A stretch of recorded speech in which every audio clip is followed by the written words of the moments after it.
You ready for some football? Huh? After a long, grueling regular season, the Super Bowl dreams of 18 teams have been laid to rest in an ominous NFL graveyard. May their 95 seasons rest in peace. Now the playoffs begin, and with 4 teams earning byes, 8 others do battle this weekend in pursuit of a trip to Super Bowl 30. Later today, the Lions and Eagles square off in Philadelphia. But first, it's the Buffalo Bills and the Miami Dolphins. Don Shula, the NFL's all-time winningest coach, seeks a record-tying 20th postseason victory. He comes to Buffalo with Dan Marino, who knows something about NFL records himself, having established career marks for completions, attempts, yardage, and touchdown passes in '95. But his record-setting year for the Dolphins has been marred by its share of adversity in Miami. But after a midseason swoon, they enter the playoffs having won 3 of their last 4 games.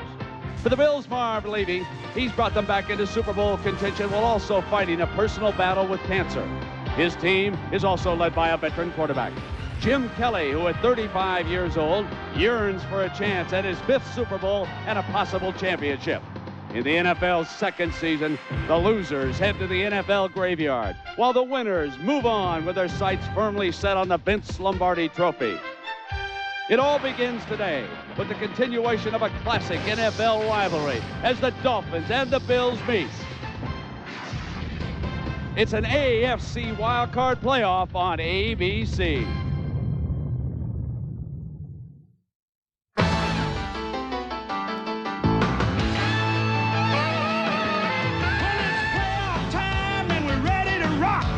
Catch all the hits, the bangs, and the blocks. Now it all comes down to do or die.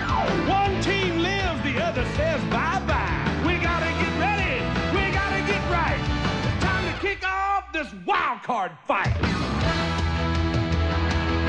So get ready. I mean, get ready. Are you ready for some football? A postseason party? Yeah, this is a little hanging. I'm back and I'm ready to get this thing started. Get those helmets crashing. The crowd is psyched. It's the NFL playoffs coming on. That's right.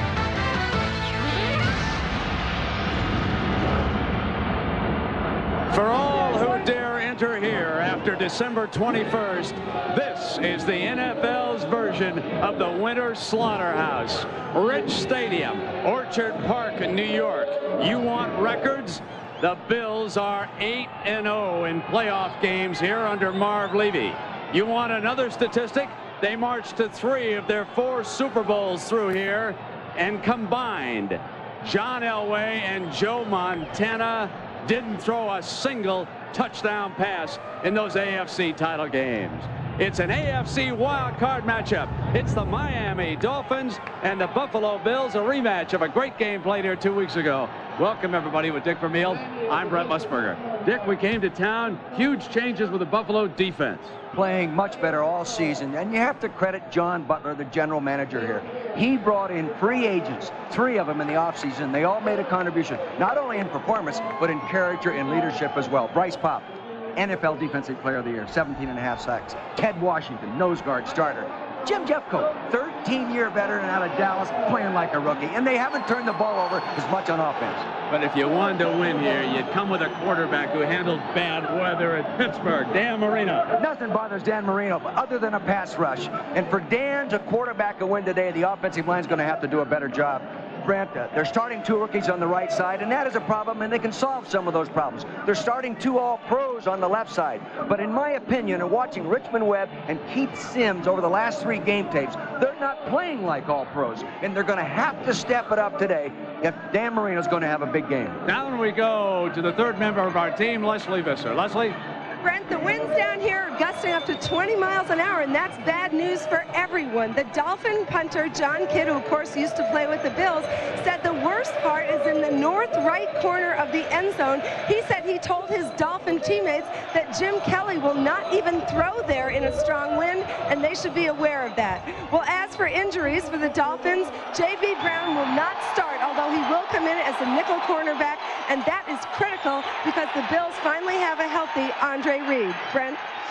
Leslie, thank you very much as we get ready here for the Bills and the Dolphins. The playoffs beginning. The second game of our doubleheader here today on ABC, of course, down in Philadelphia. But we'll move to the NFC. The Detroit Lions, the hottest team in the league, going into that one. And here, Steve Christie getting ready to kick it off for the Bills and get started as Dan Marino and the Dolphins will have the ball with the first possession. Yesterday they were practicing kicking the ball to Spikes and keeping it out of McDuffie's hands. We'll see if Christie does that here. McDuffie is now moving over toward the center of the field, and now he is signaling Spikes exactly what he wants done on the return. Wind is going to be a factor here all game long, as Leslie told you. May play a very important role in the outcome of this game. Snow is not forecast. It is not a miserable day as far as weather is concerned. Perhaps about the same as 2 weeks ago, although the players on the field were saying that the wind appears to be gusting just a little bit more than it did that day. That game, of course, won by the Bills 23-20.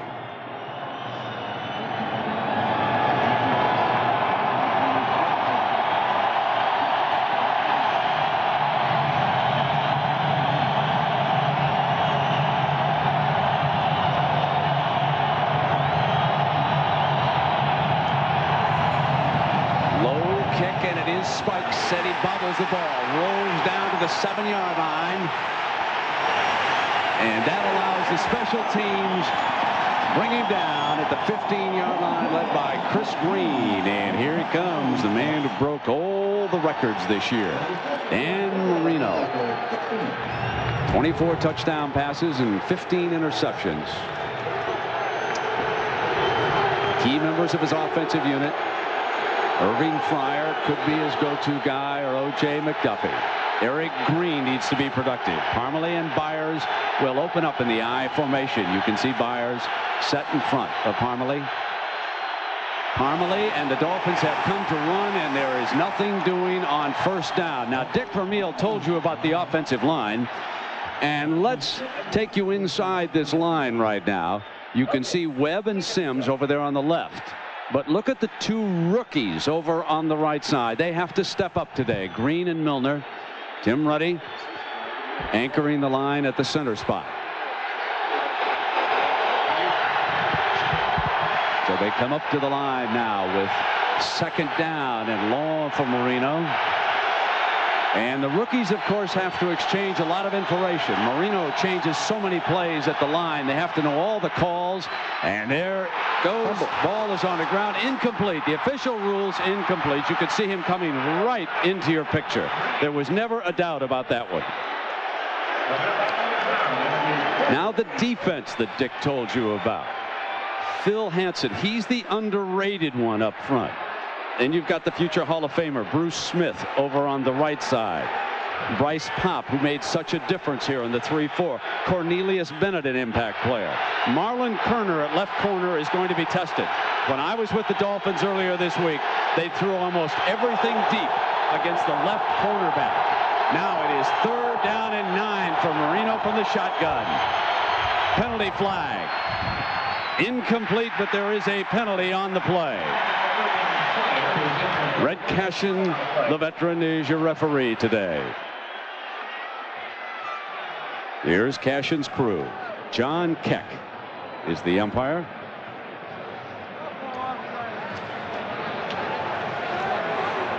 This has been a penalty called much more frequently this year. Goes against Marv Levy's defensive unit. Missed 3 games this year, as you're well aware.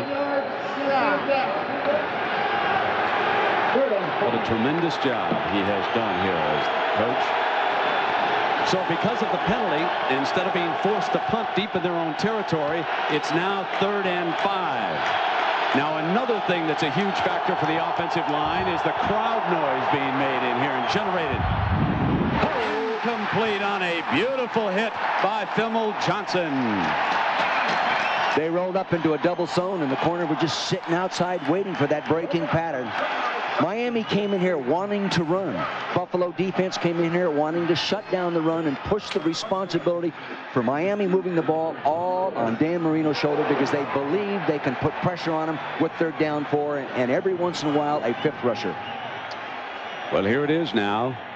John Kidd with his former Northwestern roommate Steve Tasker set to return this, and Tasker's going to let it go. And it is out of bounds. Now Red Cashin, the referee, marking where this punt went out of bounds. And it'll come at the 40 after a 36-yard punt with the wind, and the veteran Jim Kelly brings the offense out to the line. 22 touchdown passes and 13 interceptions on the year for Jim. The rookie Derek Holmes, but Thurman Thomas, can he be as successful as he was 2 weeks ago behind this offensive line? Folks, focus in on that center, Kent Hull. He was the center in all 4 of the Bills' Super Bowl appearances. They are a veteran team down the middle. You look at the eyes of Thurman Thomas, that deep eye, so he can see the defense. And Kelly, protected, throws, completes the first pass for a good 9 yards against Benson, who's a dandy of a cornerback on that side. Defensively, Tim Bowens is the man to watch. Can he create some mayhem up front as he did last year as a rookie?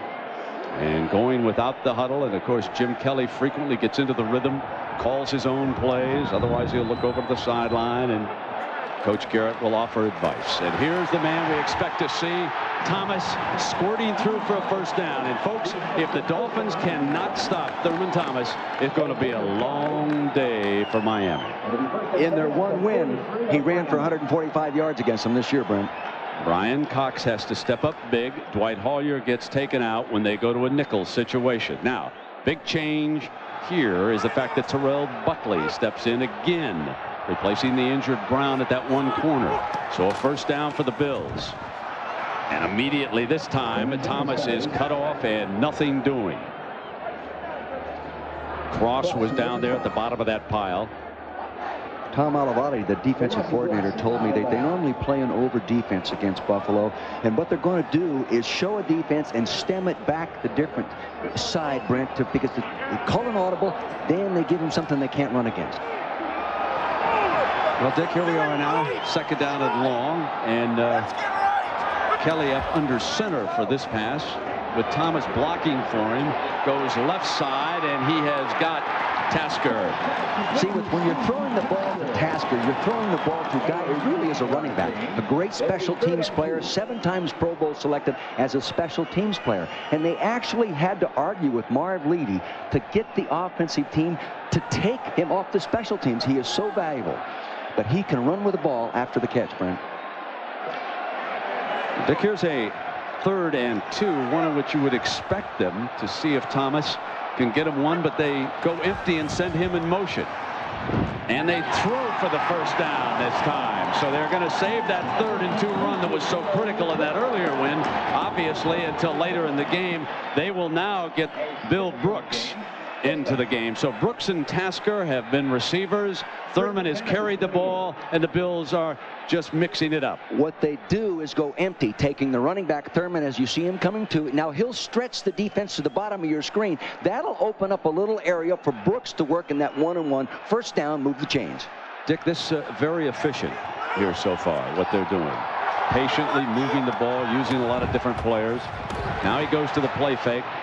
Fires right side, got Tasker to the 2-yard line, and the Bills threaten on their first drive. And you just have to be impressed with the poise and the way Kelly is running things right now. That's a 27-yard gain. You know, and play action was not a big part of this offense a year ago. They added the play action to it this year, and it has really helped them, especially on those early rundowns, Brent. That's a big throw, but the big throw, good protection because the fake run.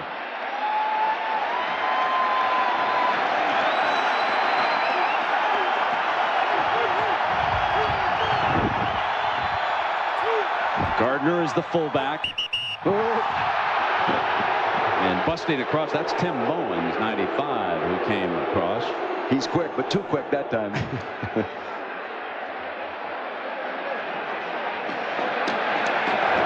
before the snap. Encroachment, number 95, half the distance to the goal, still first down. Timmy Bowens is a guy that when he really sucks it up and wants to go hard, he can make a difference in that front. He tends to sometimes take a breather on snaps, Brent. Tyndale's the motion fullback leading Thurman Thomas, and the Bills are quickly on the board. Their first drive, they made it look easy against the Miami defense that time, ladies and gentlemen. Too easy. Tim Tyndale, the wingback that time, going in motion, crossed the formation, and he came back and he wham blocked the defensive tackle coming from the left side of your screen right here. You'll see him go inside now and watch him block the tackle. Bang! He got a nice kick down block right there. There's the little crease that you needed for the touchdown. Good job by Tim Tyndale.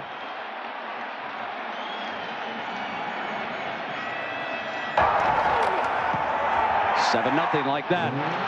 Christie adds the extra point. The Bills score first. I don't have to tell you what history says about the NFL playoffs. That's a huge advantage.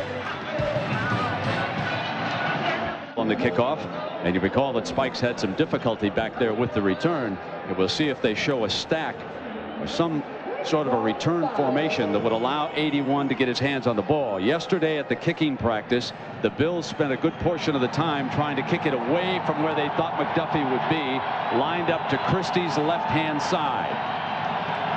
Now McDuffie is showing him the other side, and Spikes does not indicate where he's going. Now they change sides, and Christie on the kickoff, and they drive McDuffie 3 yards deep, and he'll take a knee. It's coming out on the 20. So this AFC wildcard game is brought to you by Miller Lite. When you've got the great taste of an ice cold Miller Lite, life is good. Circuit City and Jeep, maker of the new Jeep Grand Cherokee. Dick, you have to be a little concerned about the offensive line. The youngsters down there are having difficulty picking up the changes by Marino because of the crowd. There's no question that crowd knows is going to be a factor all through this, Brent. He's in the shotgun already. Inside handoff, Byers. There was a crease over here on the Dolphins' left-hand side, and Byers ran into it. Now, in practice, Dick, the Dolphins were adamant. They said we must have some kind of a running game. If we resort just to passing the ball, we're not going to get the job done. True, and Gary Stevens, the coordinator, says we want to run at Bruce Smith with power, with draw, just like they did that time, and then sweep outside. We've already seen the draw at him.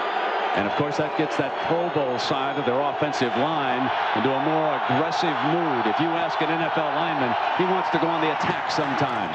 And now they come back for a yard to the inside, and Phil Hansen, number 90. What a wonderful story he is. He is, and you said it already, Brent. You know, he's an underrated guy. On any other football team, he'd get more credit. He has 10 sacks, 18 quarterback hurries, but you don't hear about the guy.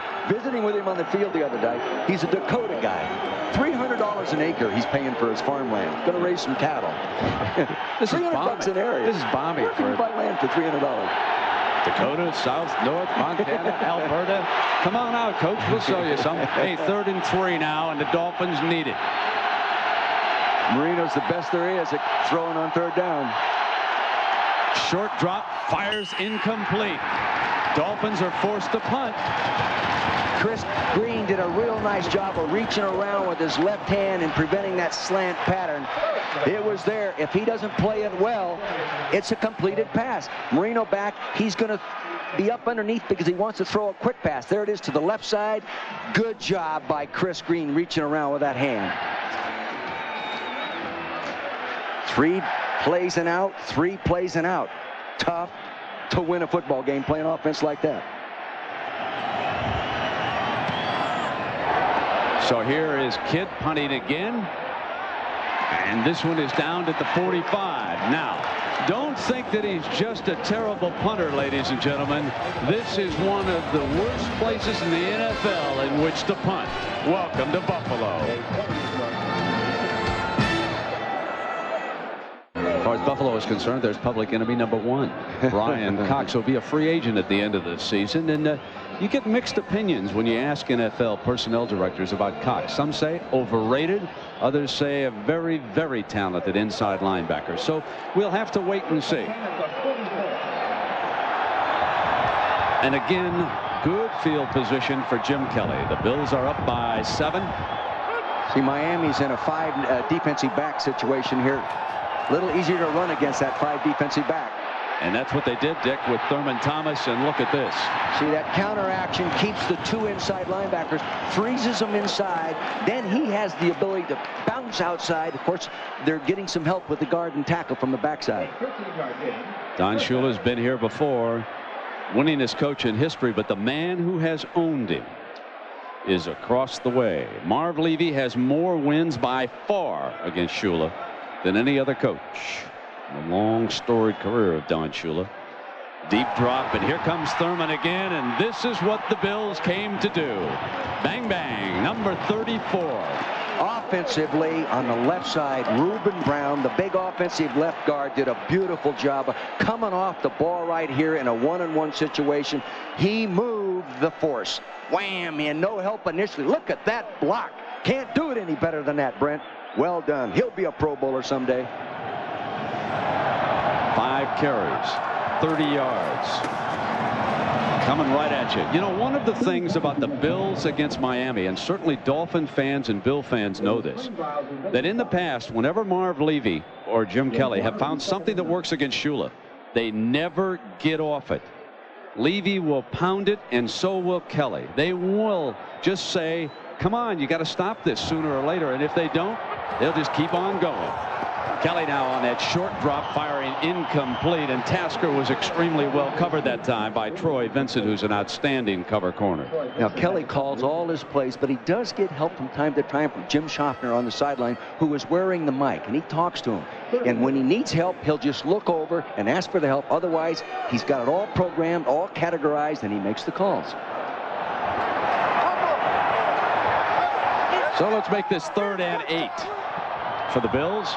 After Kelly's first incompletion of the game, right down the middle, incomplete that time. Brooks intended, and Vincent again there on coverage. So Troy Vincent steps up in that defensive backfield and turns in a couple of fine plays. Well, he was in tight man-to-man coverage, and crossing pattern like that is tough to cover, Brent. He did an awfully good job. Now Cox they use as an outside defensive end. He runs a stunt back to the inside. He gets pressure, but not there in time.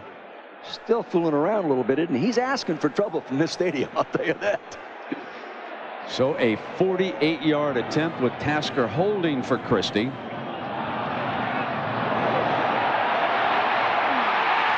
Oh, mackerel. That's why he's the leading kicker in playoff history in the National Football League, Brent, right there. Nice to have the wind at your sails. MVP. Not only that long field goal, but consider his 2 kickoffs. One for a touchback. The other he put into Spike's hands. He bobbled it, and they buried him down at the 15-yard line. Let's see what happens now with the wind at his back. Finally, McDuffie. 20.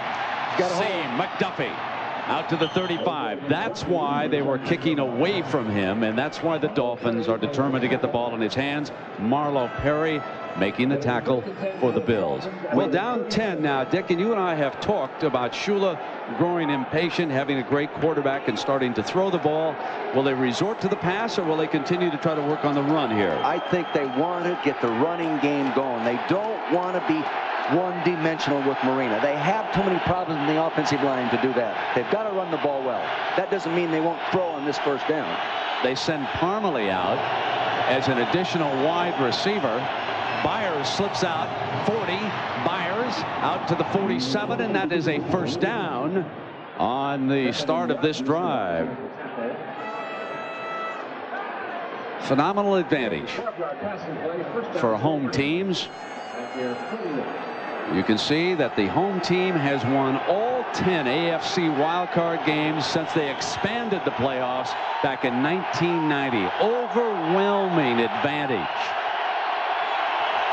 Now Parmalee moves back as the Dolphins running back, and they will bring him across midfield. How about the battle of the offensive line here, Dick, against the defensive Buffalo? Well, right then, Brent, they got into 2 tight end formation, which forces you normally to balance up your defensive front, and then they go right at you and mush it. They didn't get any movement that time.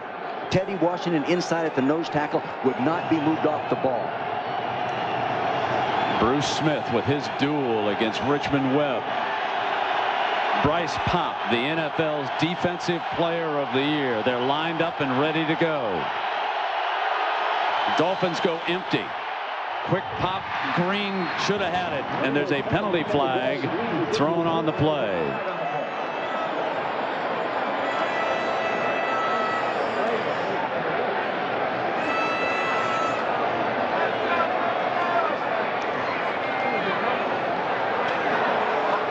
No, Red was going to give us the offside, and he said, wait. Let's have a discussion. Hold it here. Maybe I got a better one. Trouble with Red, he has no experience in this league. Look at that guy. He's a grizzled vet. Before the snap, false start, number 86, no play, 5 yards, still second down. Will the timer please put... Well, a reminder that ABC Sports will present a New Year's Eve blockbuster tomorrow. Big East champion Virginia Tech will take on Texas in the Nokia Sugar Bowl. Coverage from the Superdome in New Orleans kicks off at 7 Eastern. We'll see how Virginia Tech and Texas make out in that one. 2nd down and 12. Marino standing back on his own 40. Has to step away. Gets it to Byers, and it's an incompleted pass. Boy, Bruce Smith was in there. He was quick coming off the ball. In the last few games, this guy, and they say since the 49er game, Bruce Smith has taken his game to his all-pro level. Boy, did he come off the ball that time. He is so explosive out of his stance. Left side of your screen. Boom, he's right up underneath and a little inside move on Richmond Webb. Richmond's got to close on him and can't give him that inside gap. As a result, 3rd and 12 facing Marino and the Dolphins. McDuffie was the motion receiver. They'll use the safety valve. They'll drop it to Kirby, an excellent receiver, but far short of the 1st down. And Dan Marino gets knocked down again. You can only be knocked down so many times in a football game before you start throwing it erratically. Well, you start anticipating pressure, and it really throws you off as a quarterback. Even the great ones, Brent. And again, that was Smith in there. So here comes John Kidd, who has played for both of these teams, and there's Steve Tasker's roommate from Northwestern days, Northwestern punter, Northwestern return man. And Tasker is going to let this one be downed inside the 5-yard line. Those Northwestern guys make mistakes too, huh? You're right, man. It's 6. You should have fielded that ball. Oh, mercy. 10-0 Buffalo. Back at Rich Stadium, where the Bills lead 10-0. Thurman Thomas told me this morning this is the best that he has felt in a year. He said his game plan today, he thought he wants to get more than 100 yards. He said his mother gave him the best advice, and that was stay away from that Brian Cox. Brent? Leslie, thank you very much. He has done a little of that today, too. And now from the 1-yard line, Thomas out to the 4-yard line. A little breathing room for the offense. What's so great about him, Brent, is in tight, intense areas, he can get through tiny cracks. Doesn't appear to be any room, and he'll find a little crack. Now, he gets a good backside block there. He finds it. Now, there's that little crack, but he had to move all the way back to the left side to find that hole. 2nd down and 6.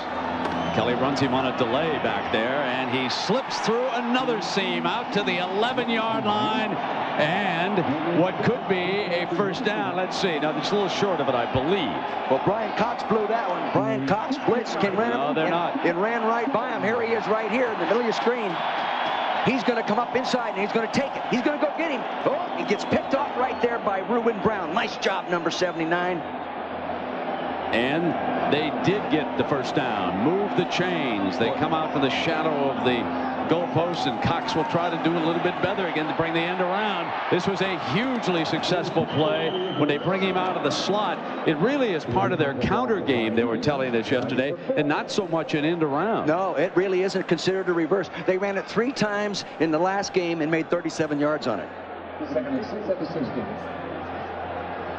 Really a good kick-out job there by John Fina. Came all the way across the formation. They love that play. Well, they have run it 6 times in one game against the Dolphins for 50 yards. Right. They made a living off that play. Now on 2nd down, and the defense not giving much on that side as Tim Bowens comes in underneath. But on that specific kind of counter, from what the defensive coordinator Tom Olivali told me, that play there was run 3 times for 37. Now maybe he wants to reduce the amount of yards. Well, I think they're pretty sensitive about that stat. Oh, by the way. Yeah. But see, you run back to that side with that kind of play because the defensive linemen are overshifted to the tight end side of the formation. 3rd and There's Tom 4. Olivali. And now this time it is an end around, and it breaks wide open for Brooks. Billy Brooks on a wonderful delay on that side. No one had stayed at home. They couldn't conceive of the Bills bringing the reverse back from the other side this quickly. What a well-conceived play at the right time. The fake to Tasker, and here comes Brooks. Amazing play. I lost it for a second myself, Brent. See, that play, that kind of play, full flow, they had success with it. Now they take that same action and run a reverse off that. Good coaching. Derek Holmes, the rookie, checks into the backfield. Kelly just faking to him. Deep down the middle, and Tasker. Tasker was the key receiver on Kelly's initial touchdown drive, and he goes back to the veteran who is having the season of his life as a wide receiver as well as a special teams guy. First 10 season, he caught 10 balls. Last 6 games, he had 15 balls, Brent. But again, that's play action. It's play action passing. It freezes the underneath people. They're in man-to-man coverage now. Crossing from the right side of your screen. He beats Calvin Jackson right there for the big play. And there is Holmes, the rookie, jammed up. Stewart, the safety, in on that stop, along with Bowens, who's been very active in that defense. There's 35. And Michael Stewart starting at strong safety. But I would say so far, Dick, that Tim Bowens, number 95, has been the most active member of that defensive front for the He is in game tape, too, when you study him. He really has talent. Klingbeil is a load inside, but not a real mobile guy inside. Steve Empman on the field with the rush, and the ball is dropped by Andre Reed. How often have you seen him drop that little crossing pattern that Kelly made a living off of? Andre missing, of course, 10 games this year with a pulled hamstring muscle. There's big Steve Empman. First-round pick, Indianapolis Colts a number of years ago. Knee injury problems. Signed a 5-year contract to play for the Dolphins. Boy, he was a great college player prior to those injuries. Kelly and the Bills facing 3rd and 9. Holmes stays in as his running back. Going to try. And it'll break wide open. Fina, the lead blocker. Fina clears even more yardage, and Holmes to the 1. Woo! What a run. What a story he is. 7th-round draft choice. Picked 244th in the draft. And here he is running the draw. Back, they get it back to him real deep. Fina does a real good job on the right side of your screen. Number 70 is getting down. He used the flash technique to get the end upfield, then release downfield. Excellent running effort there by Derek Holmes. You got to give 2 scouts, Dave Smith and Bob Ryan, credit for locating that guy out of Portland State. Gardner in front of Holmes off a play fake. They'll throw incomplete, and Lonnie Johnson was the intended receiver. You know, they came into this ball game in 16 games, Brent, and did not score a rushing touchdown in those 16 games in the first quarter. And the first time they get the ball, they score on like a 1-yard run. But it took them 17 games to finally get it done. This offensive line is a very, very well coached offensive line. They execute real well, both fundamentally and technically inside, Brent. Gardner and Holmes in the backfield. Gardner, number 35, you saw him set up directly behind Kelly. Holmes will follow him. Nothing doing that time as Brian Cox makes the stop for the Dolphins. He did a real good job of running through that time. I don't think it was a close blitz. I think he saw the gap and took the risk of getting there, and he got there. Real nice play by Brian Cox. See, he's giving signals. No, it's a called blitz. He's coming all the way. He does a nice job of flooring Glenn Parker, 74 there, and getting to the ball carrier. Really a good job. That's how an all-pro linebacker is supposed to play. So the first quarter comes to an end. The Buffalo Bills dominating Olivadone's defense. He's been under fire all season, and it has not ended here yet as the playoffs begin. Back with more after this message and a word from our ABC stations.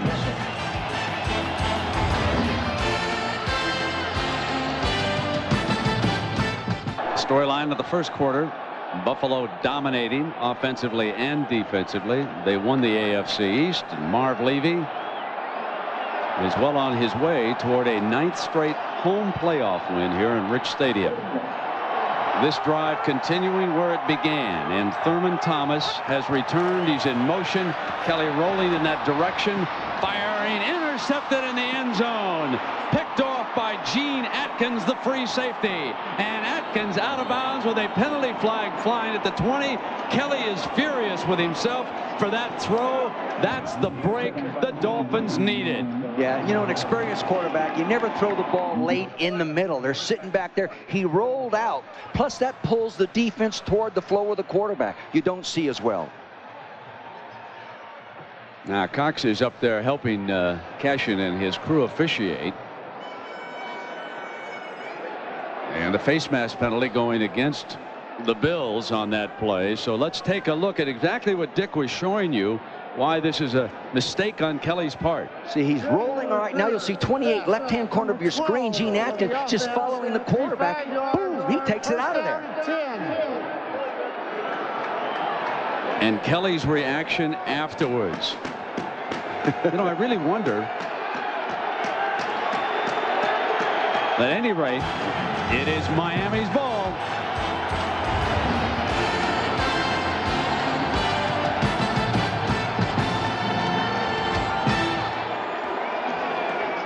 This is why you wanted Jim Kelly as a linebacker and not a quarterback. They grab that face mask, extra 5 yards. Tough guy. I've seen pro quarterbacks that won't even make an attempt to tackle the interceptor that they just threw it to. But he made the mistake, and as a result, the Dolphins are alive.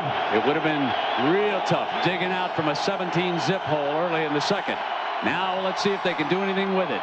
They fire complete, and it's O.J. McDuffie. Speaking of Joe Paterno, coming from the Nittany Lions of Penn State, he has been a very valuable performer as we take a look now at the first quarter numbers. It can only be one thing. It can only be one way. I don't know if we even need the stats, Brent.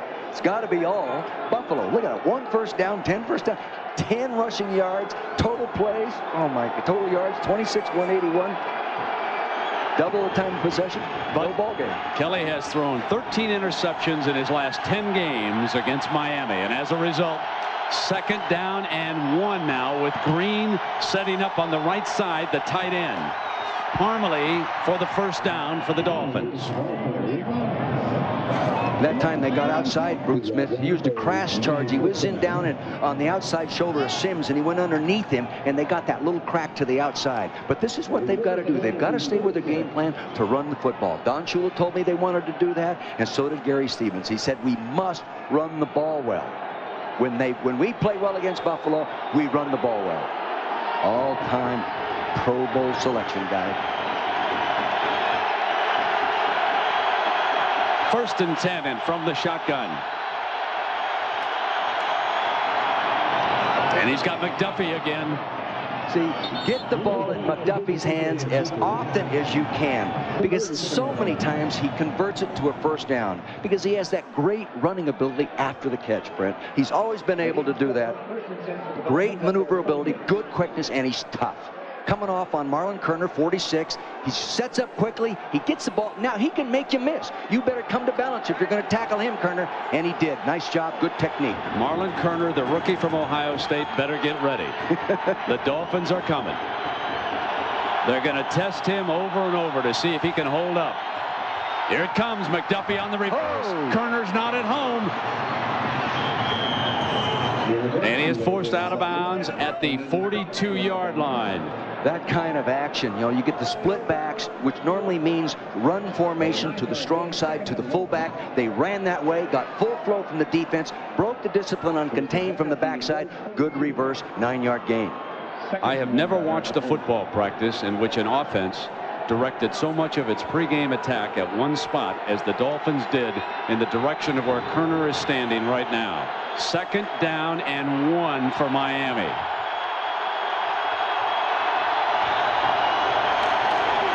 Marmalade, another 1st down. And how quickly things can change when you're dealing with as many great athletes as there are in the National Football League. They're starting to block people too, Brent. They got the big tight end over here coming down, the fullback kicking out, and they're bringing the backside guard through. Very well executed. It's the old power, old play. Those goes Byers, 41 kick out. There's the young Green, number 68, up in the hole, getting on the linebacker. That's how you move the ball. Block people. 1st down, Dolphins at the Bills' 35. Fake by Marino, fires outside and incomplete. You know what they don't do a lot of is play action out of the I formation. Most people that use I formation, Brent, as a running formation, use more play action than Miami does. And they're talking with the defensive coordinator, Wade Phillips for Buffalo. They were going to play I, run all the way. And if they get burned with play action, they're committing to the run. 2nd down and 10. McDuffie is in the slot to the left, and now Parmalee comes out as a wide receiver to the right for the Dolphins. See, now that puts him on a strong safety, not a corner. And they will run Byers, and Byers is well short of the 1st down. This AFC wildcard game is brought to you by the all-new Ford Taurus, a look you've never seen from a name you know well. IBM, solutions for a small planet. And Miller Lite, when you've got the great taste of an ice-cold Miller Lite, life is good. 3rd down and 7 for the Dolphins with Wade Phillips, the defensive coordinator, who has done, by all accounts, an outstanding job. He's got 4 down linemen in there right now with a 6-pack defensive situation. They're bringing the inside backer. Woo! And they get to him big time. Cornelius Bennett. He should not be able to get, just as a 5th rusher, to get free at Marino. Look at Marino's pointing at right now. He's upset. He ought to be upset. A linebacker turned loose on a great quarterback right up inside. Something's wrong. Someone blew it, and Marino's upset. Well, again, Dick, when you've got that right side and you've got 2 rookies over there, they don't know how to interchange and pass guys along. It's a real problem. It can be tough. One rookie you can sometimes protect, and you can help him with veterans. But 2 of them, baby, you got them both out there alone. Now it's a 4th down for the Dolphins. Now Marino hanging tough. Thrown high and incomplete. Gary Clark, the intended receiver, and it wasn't to be. The Bills take over. Miami had a chance with that interception to regain momentum and get back in it. They gained a little momentum, but they didn't get it done. Jim Schaffner, the quarterback coach, and his great relationship with Jim Kelly. He says, basically, I let Jim do what he does best. He likes 3 receivers in the formation. It allows him at all times to read the defense better. He knows where he's going. He calls his audibles better. Plus, Jim will not only call the play on the line of scrimmage, he will re-audible on the line of scrimmage. He'll call it twice. But great rapport between Schaffner and Kelly.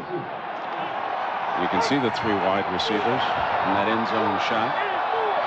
1st down and 10, coming out from the 33-yard line. Thurman Thomas again, and Thomas off to a huge day.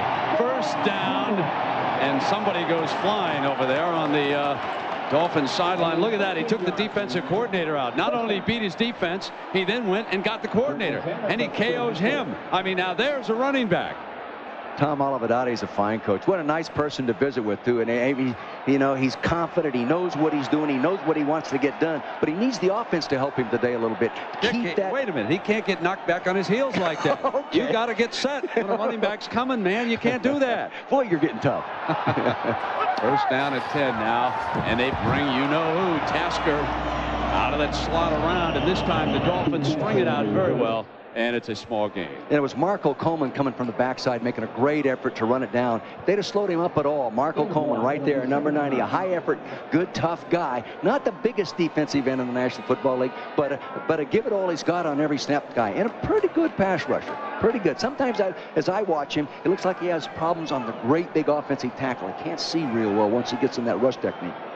It's interesting. They're leaving Tasker in the slot, and they're keeping Andre Reed outside. Tasker coming through the formation, and now they will run Thomas to a huge hole. It's like stealing.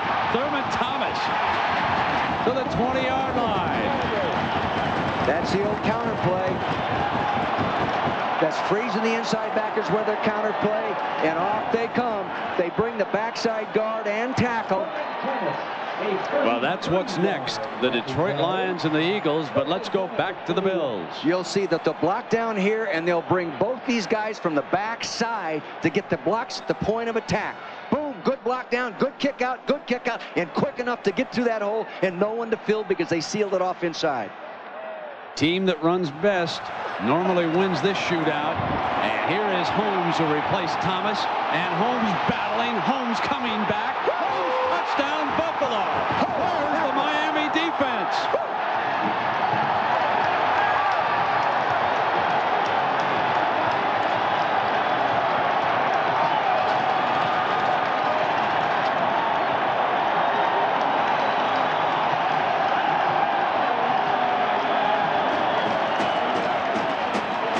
Remember this, Jim Kelly calls all the plays. You know, a lot of quarterbacks would just as soon throw the ball when they're calling it.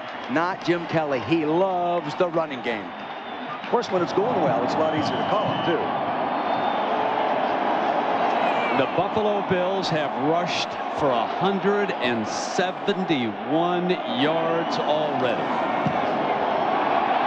Christie adds the extra point. Thurman Thomas with 88 yards and 11 carries, and Holmes with a scintillating draw play here for another Bill touchdown. What an advantage to have offensive linemen that are extremely mobile, big guys that can run. Well executed play.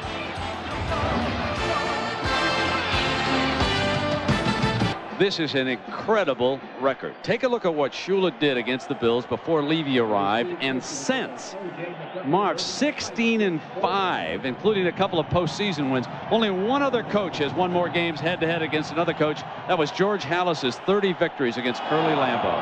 And now the Dolphins will try it again with McDuffie. McDuffie out to the 34-yard line, where they will put it in play. Already trailing 17-0. In 44, second quarter with Dick Vermeil and Leslie Visser. I'm Brent Musburger. Buffalo dominating Miami 17-0. They beat them 2 weeks ago, 23-20. And the defense can only shake its head at what's going on out there. They've got to try to get the ball downfield deeper, Brent, to get the big play out of that passing game.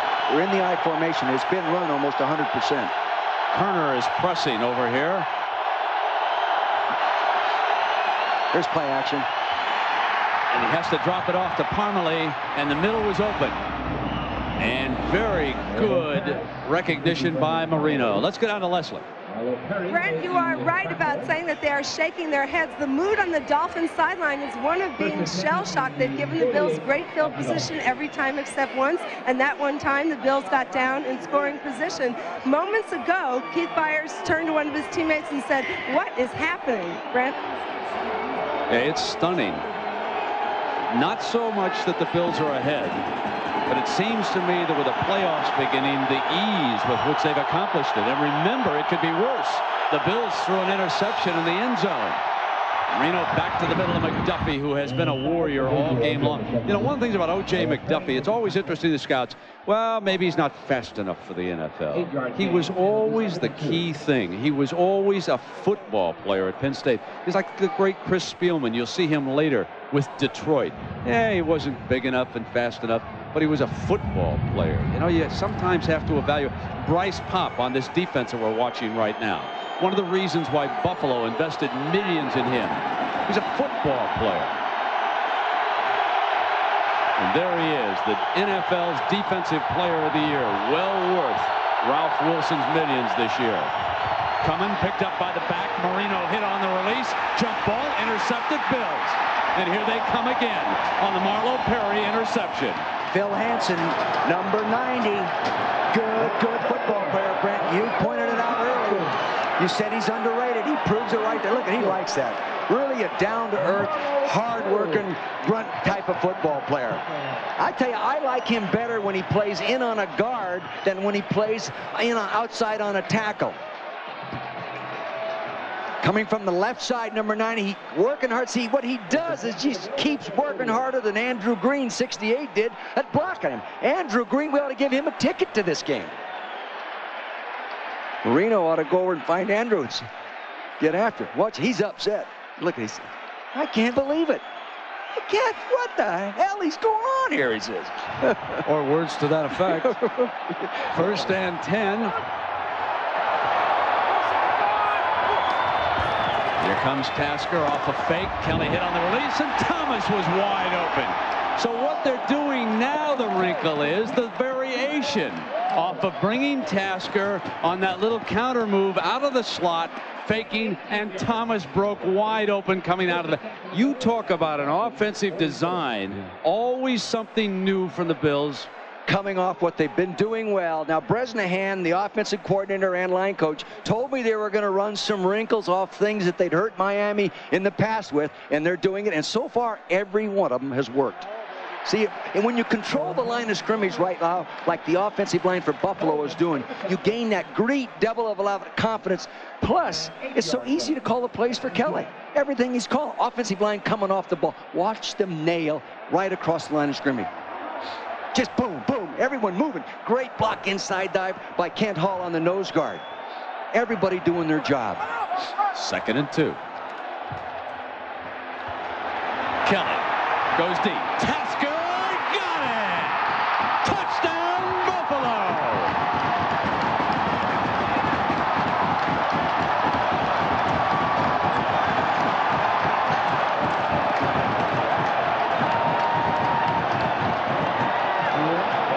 See what happens on that? You get a wide receiver on a safety. Now, Michael Stewart is a strong safety. Playing deep in man under with zone deep backed up. He gets him here. He's going to take him all the way. And he's beaten right away. Right, no safety help deep. Man all the way to the start. That's a mismatch. And Kelly read it all the way. He knew what he had, and he took it. Tasker with 5 catches, 108 yards, and a touchdown.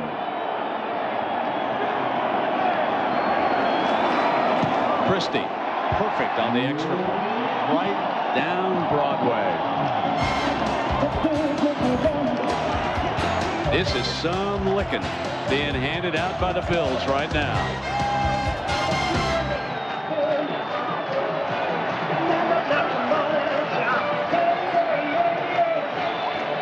He tries to explain to Shula what's happening defensively. I think he's telling him we had a man underneath all the way, and we expected to get a safety back over there to, in that area to help out, and he didn't get there.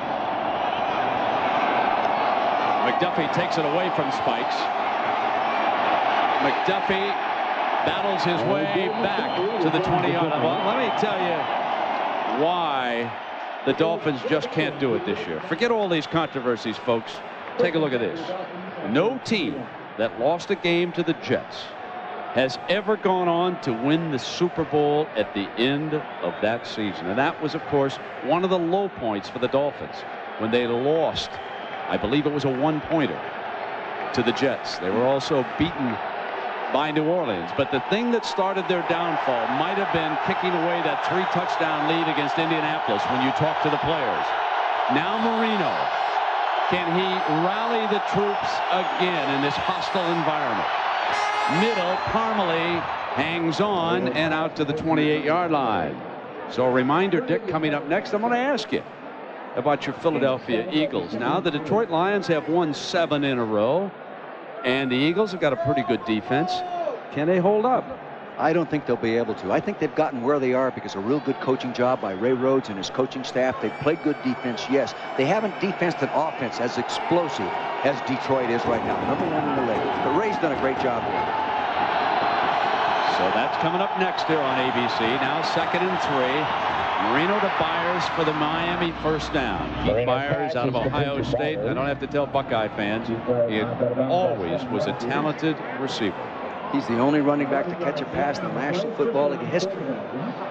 Right, 100 in 100 consecutive games or more. He's actually 129 consecutive. He just took over the number 5 spot as a receiver from my old guy, Harold Carmichael. Big Harold. In consecutive games. Yeah, get that ball upstairs, old Harold to pull it down. Get it up there. He made me look pretty good at once. Yeah, that's right. Everybody thought you were a good coach. No, they were wrong. First down and 10. Inside handoff to Byers, who will try to run it a little bit. I'd run that draw over under Bruce Smith. That time he came upfield so hard, you could run the draw under him. It's tough the other way around. Well, Bennett shaken up and off on the Buffalo sideline right now. See, he's trying to loosen it up after making that stop. Let's take a look at this.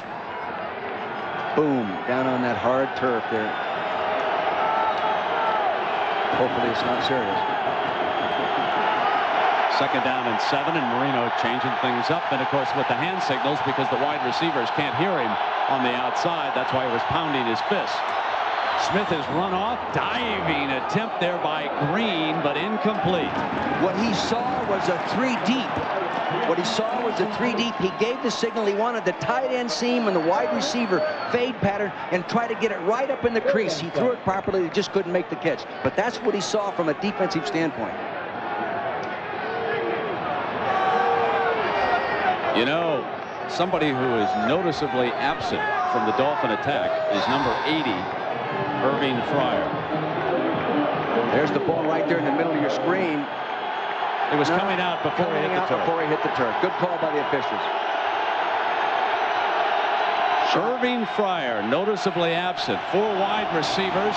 Marino in trouble. Fires right side. Clark ricochet incomplete. Great coverage by Kurt Schultz, the strong safety. And Clark says it was too good. He's complaining back there that he was interfered with. What's amazing, though, Brent, is under the pressure that Marino was under, how accurately he could throw that ball without the time. And what a beautiful release on that one. People all around him snap it. That's a hard ball to throw. Beautiful, well done. See, he has no time. Person right in his face, and he throws it right where he has to. Good job of playing pass defense by Kurt Schultz, a strong safety. Up 4th down, Kidd's good. It's a fake. Here comes Kidd. First down and to the 40-yard line. Leave him in that backfield. Let's run him a few times from scrimmage. Mike Westhoff, the special teams coach, comes up with a good call. Of course, that call has to go through Don Shula. And Don Shula will take risks when he has to take them. I've seen him do it in coaching against him in the past. He'll beat you if you're not sound in one phase of your game. He'll find where you're not sound. The left side here, he's going to run it. He goes right up underneath there. The rush comes inside. There's no one there. That's why it's in the game plan. That's why he felt he could call it in that field position. Good coaching. Big 18-yard run by John Kidd, a former Buffalo punter, now in Miami. And the Dolphins have a first down. They trail it by 24. Here comes the reverse. McDuffie's going to throw it. McDuffie deep down the middle. Incomplete, and that was Irving Fryer at the 5-yard line. Appeared to hesitate and not run through it a little bit. Maybe the ball was hanging. I wonder how his passing technique was. Well, coming up at halftime, Robin Roberts will be along with Dave Wanstead. Coach of the Bears, Marcus Allen. Aren't the Chiefs making a run at the Super Bowl? Troy Aikman. Talk to the Dallas quarterback and preview the game next. Coming up next, the Lions and the Eagles. So Pop and the Bill defenders get ready. See the 2nd down now and 10. Dropped by McDuffie. Dropped it. See, they're taking the back out of the backfield and spreading that 3 deep and giving them 4 nice seams to work in. Threw it correctly, just couldn't make the catch. You know, Randall Hill, who probably is as fast as any of the Miami receivers, if that's the quickest of the bunch, he's going to come out here to the right side, to the corner side. They've just brought him in off the bench. Chances are they won't single him up. They're pressuring him right now. Marino running in that direction. Smith pursuing, and Marino feeling it, and it's incomplete. Marlon Kerner did a nice job on that. He was the underneath coverage guy, Brent. He stayed with the discipline of the defense. Here he is, just a 3-year veteran, hasn't been starting due to injuries to Jeff Burris. He's starting at that left corner position. That's a tough job against people like Randall Hill. He was the second fastest man in the National Football League a few years ago. He can fly.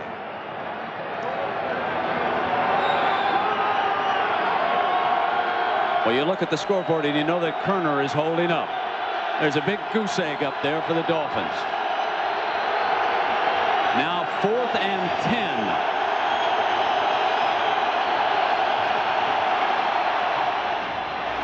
And he puts it in Kirby's hands. Kirby battling, reaching, extending. Did they spot it for a first down? Let's see where they put it.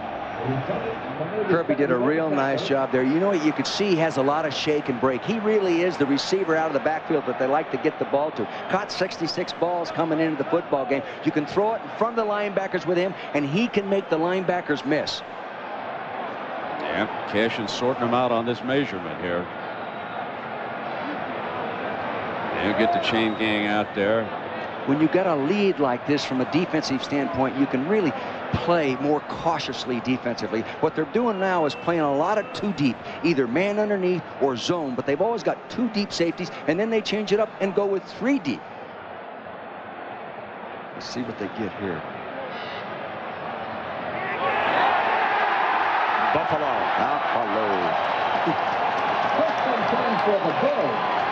You saw that shot of Shula. The one thing about the number of years he has coached, there's can never be something happen in a ball game that he hasn't seen happen before. You know, he's experienced everything. Here's Kirby coming out of the backfield now. He's just a little check down move. Now, good shake and break. See, he can make you miss. I thought he got the first down. Bennett was on him right there. He reached out with the ball, but see, he was down prior to getting that ball down. Good placement by the officials.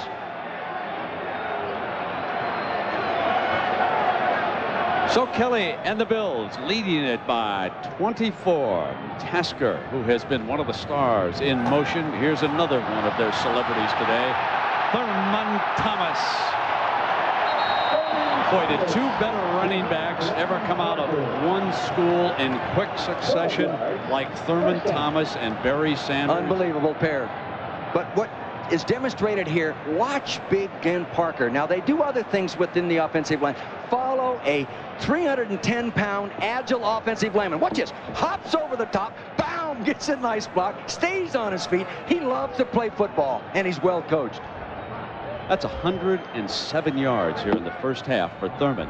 And what's most impressive about it is the fact that the Dolphins had to know he was coming. When you look back at the recent history of this great rivalry, this man, number 34, has been extremely prominent in the Bills' victories. When they start to move the ball on the ground and dominate this Miami defense, as they have recently, he's the reason why, with some good, powerful blocking up front. They have rushed, the Bills have today, for 194 yards. And did you see that quick, elusive move? They had him trapped for a loss, and he got away. Who else does that? The person you just mentioned, Barry Sanders. Does the same thing. You got him trapped. 2 guys got him, sandwiched inside, and they both miss him. Now, he'll probably take himself out. The coaches do not substitute him in and out of the ballgame. He takes himself in and out of the ballgame. And he said today that he wanted to go because he felt so good, as Leslie Visser said early in the broadcast. He really felt good. But when you see Derek Holmes come in, the coach didn't send him in. Coach Thurman sent him in. Now Kelly off a fake to Thurman, rolling left, got it, first down. And actually he had a deep receiver open that time. Billy Brooks was down the sideline against that double zone. The safety didn't see him and rotate over, and he was standing on the sideline waving his hand at Kelly. Hey, I'm open, throw it to me. So Tony Klein gives the Bills another first down as we reach the 2-minute warning of the first half.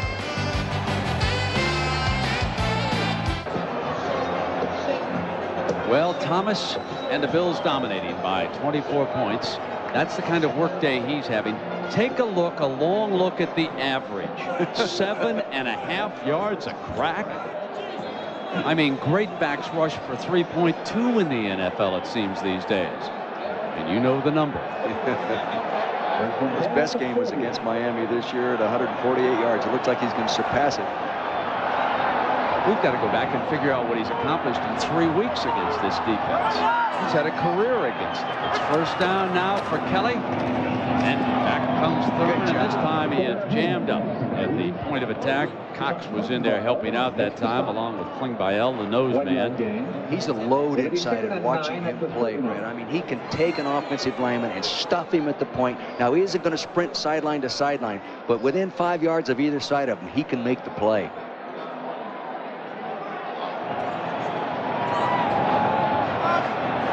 Now with 3 wide receivers.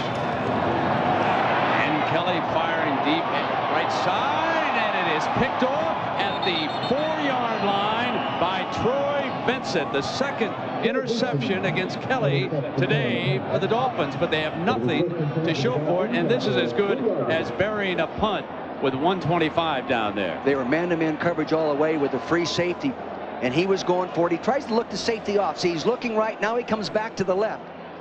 Now Gene Atkins got a jump on it. He didn't get there. He didn't have to. Right there, you would like your wide receiver, Billy Brooks, number 80, to prevent the interception. He should be able to prevent that guy from catching the football. Minute 25 to go, down by 24, and Tasker limping on the Bills sideline as we approach the halftime intermission. Those Northwestern guys not real tough, huh, Mus Bader?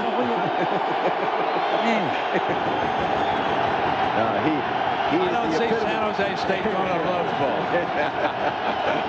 24-0 Buffalo with the lead, and Miami attempting to do something here in the last minute and a half. Marino getting it into Kirby's hands, and Kirby to the 6-yard line. Well, tomorrow afternoon on ABC Sports, you're going to see the conclusion of the Anderson Consulting World Championship.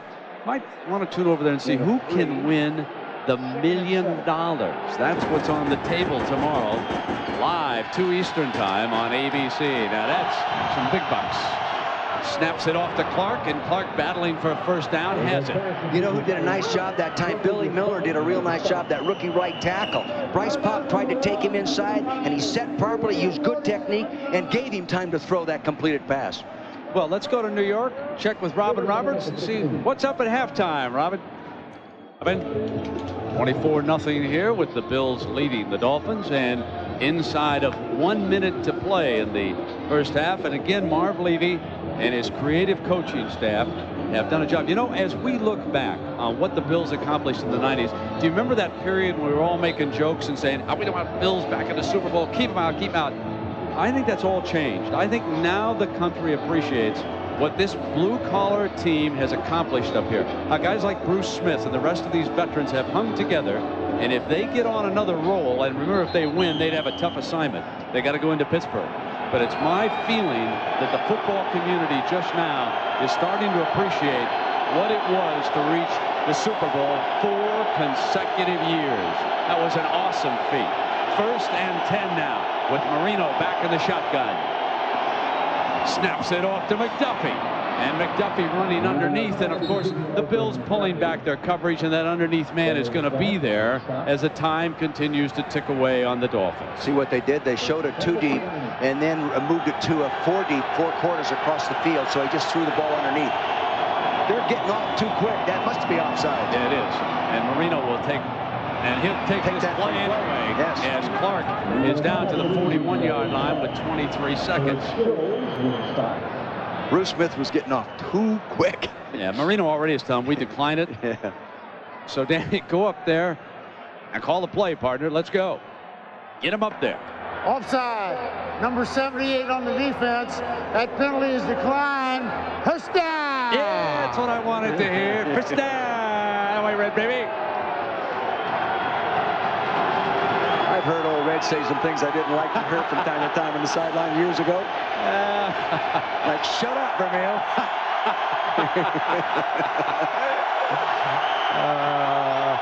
Last time I heard that, it was your lovely wife, Carol. In the middle, and almost intercepted by Cornelius. Really good pass coverage by the big, strong inside linebacker. They tried to hit the crossing pattern behind him. He was reading zone. He read the quarterback's eyes and moved with the quarterback, and therefore he got where he was throwing the ball. What a gifted football player. 5 Pro Bowls. You know, Dick, one of the things we learned, speaking of that, with these guys, they really enjoy living and playing here. You know, Buffalo's a very tight, warm community, and everybody rallies around you. You can get home rather quickly. You can be with the family. It's a very wonderful environment in here with a great facility. Now Marino gets coverage, snaps it off, and Clark is well defended at the 35. Kenny Urban. See, they were sitting back in the zone. They went 3 deep. There they rushed 4, and then they had 4 underneath in those quarter zones, and hard to get it in there. They were just sitting there waiting for him to throw that ball. You know, you were talking about the attitude of these players. Marv Levy doesn't keep anybody that doesn't have character. Therefore, they're a very close-knit group, and he does a great job of presenting a squad to a coaching staff in the frame of mind to be coached.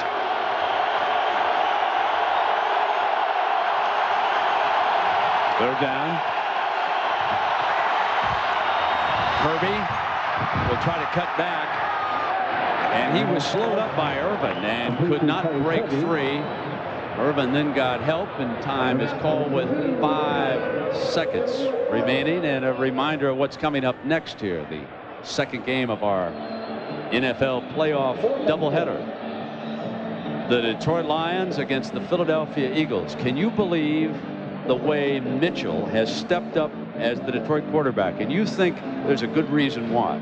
Well, guys, you know, it's the first time they've had a quarterback coach. In Landry going there, Greg Landry, the former player there, and I think he's had to make a real good contribution to that guy. I've been around Scott Mitchell in the World League. Remember our World League in Orlando Thunder, and got to know him there, and he's a very much a student of the football game, and if you're with the right coach, he's going to make him better. And you know, he was a former Miami Dolphin, and Greg Landry, I think, has got to be given credit for making the difference in that guy's career. Well, Pete Stoyanovich will attempt a long field goal here with the wind at his back in an effort to get the Dolphins on the scoreboard before the end of the half, just to start digging out from that 24-point hole.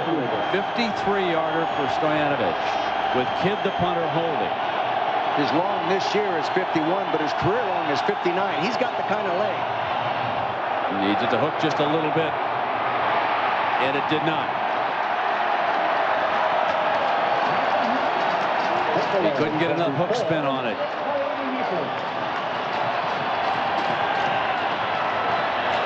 Well, we'll be back with the Lexus halftime report after a word from the NFL and our ABC stations.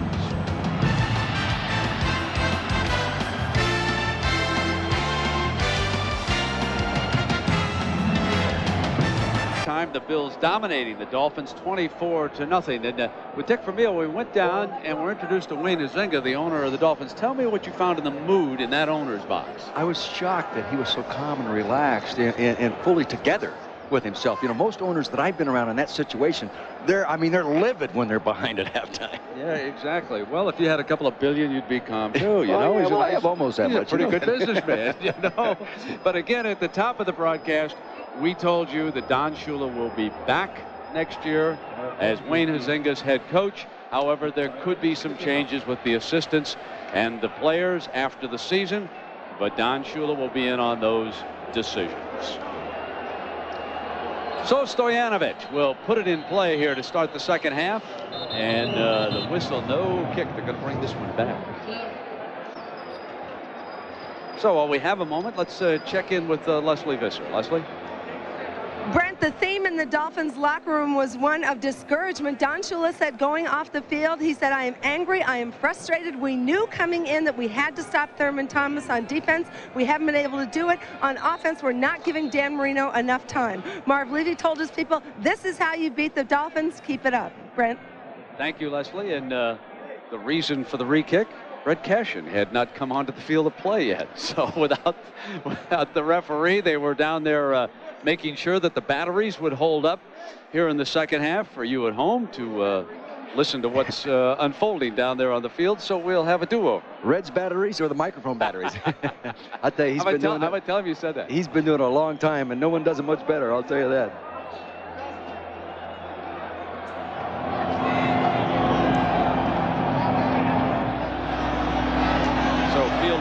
Derek Holmes, the rookie.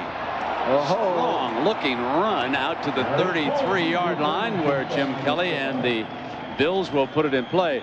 The numbers just emphasize and underline the score right now. No question. I mean, being dominated totally. Look at the rushing yards there by Buffalo, 197 to 52. When do you see a football team minus 1.5 and leading 24-0? You know, just total domination. I think Miami has to get out of the nickel defense and run down situations and put the third linebacker in the ball game and say, listen, I'm going to stop your run, beat me throwing. Because you know the Bills will attempt to run again if moving the clock is important enough. That's a turnover. There it is. That's the fumble. He put it down on the first play, and the Bills pounce on it. So the first break goes Buffalo's way. And somebody is hurt. They were waving for the medical staff of the Bills to get out onto the field. A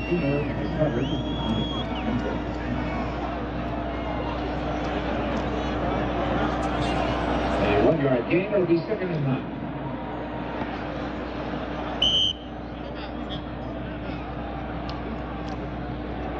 So while attention is being given to player, we'll take a break and come right back.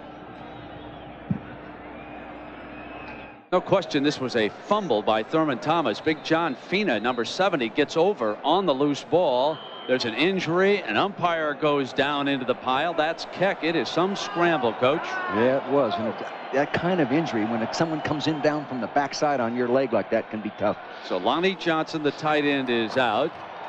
Steve Tasker is out with the hamstring. And Thomas just takes matters into his own hands and runs it to the 44-yard line. Now here's the injury to Johnson again, the tight end. Now watch Cox. He appears to have him engaged. Standing to the left side, 84. And 8-yard. See, and he gets that right leg caught underneath him like that and bent over backwards. And Lonnie putting on his parka over here on the Buffalo sideline as the officials measure that last run by Thurman and leave them with a first down. Tony Klein will come in. He's a rookie from Stanford, a 4th-round draft choice. They really like him. You football fans might recognize the name. His dad, Tony Sr., played 7 years with the Raiders, a couple years with the 49ers as a defensive lineman.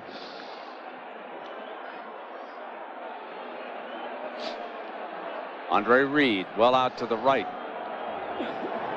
And now without Tasker, Brooks is the motion man. Thomas again crosses midfield, slams across the 45, and the Dolphins again back on their heels. They're getting great angle blocking down, then pulling a lineman from the backside and kicking out and creating those seams right up inside. Look at this, 7 plays, touchdown, 6 plays, field goal. Go all the way down to the 1-yard line and throw an interception. Touchdown, touchdown. Can't do it much better than that. 1st and 10 for Kelly and the Bills. And Thomas now with about 140 yards on the game already. This AFC wildcard game brought to you by Tylenol, the pain reliever hospitals use most. Saturn, a different kind of company, a different kind of car. And Bud Light, official sponsor of the 1996 U.S. Olympic team. Make it a Bud Light. Derek Holmes into the Buffalo backfield. What impresses you about Holmes, Dick, is the power with which he runs. Yeah, and he has the good wide base, so he can cut either way as well. Now here comes the counter again. Brooks across the 35-yard line. It is amazing, Dick, how well they make this play work against the Dolphins. Well, the Dolphins play a defensive front that is consistently used all through down and distance situations. They know where the people are, and they're blocking accordingly. I'll be surprised if they don't change the fronts a little bit more. Many of you remember that game. It was blacked out on television that day here in Buffalo.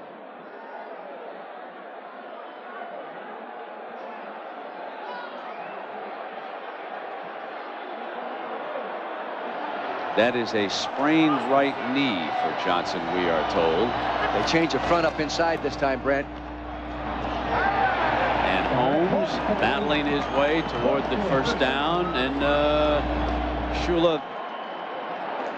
showing his displeasure with what's happening. Yes, it was third down and not real short. But see, now they're taking the gaps here. They're putting people down inside like that to stop those inside runs. A little hard to find a crease when you're inside there like that. And Coleman, then Cox comes down from the outside, number 51.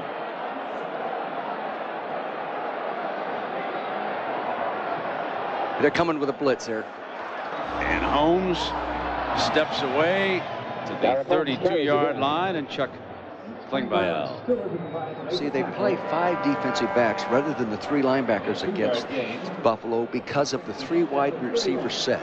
Now, if Kelly came up and they saw them in a 3 linebacker, 4 defensive back set, then he would probably audible pass. But I think it's a pretty good option because they have not stopped them from running the football. The other linebacker will help. You know, there's always a chance that Kelly might throw it incomplete. You know what's interesting about this series?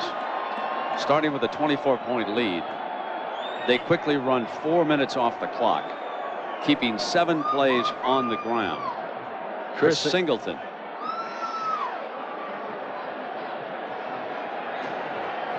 Former University of Arizona linebacker, top pick at New England, played 26 games at New England, had 26 games at Miami, considered a good football player. Had a knee injury last year. You know, Dick, I was mistaken a moment ago. I was saying that the game was blacked out. The one I was thinking about was this one. When the Bills were down 35-3, Reich replaced Kelly and led him back in an unforgettable game.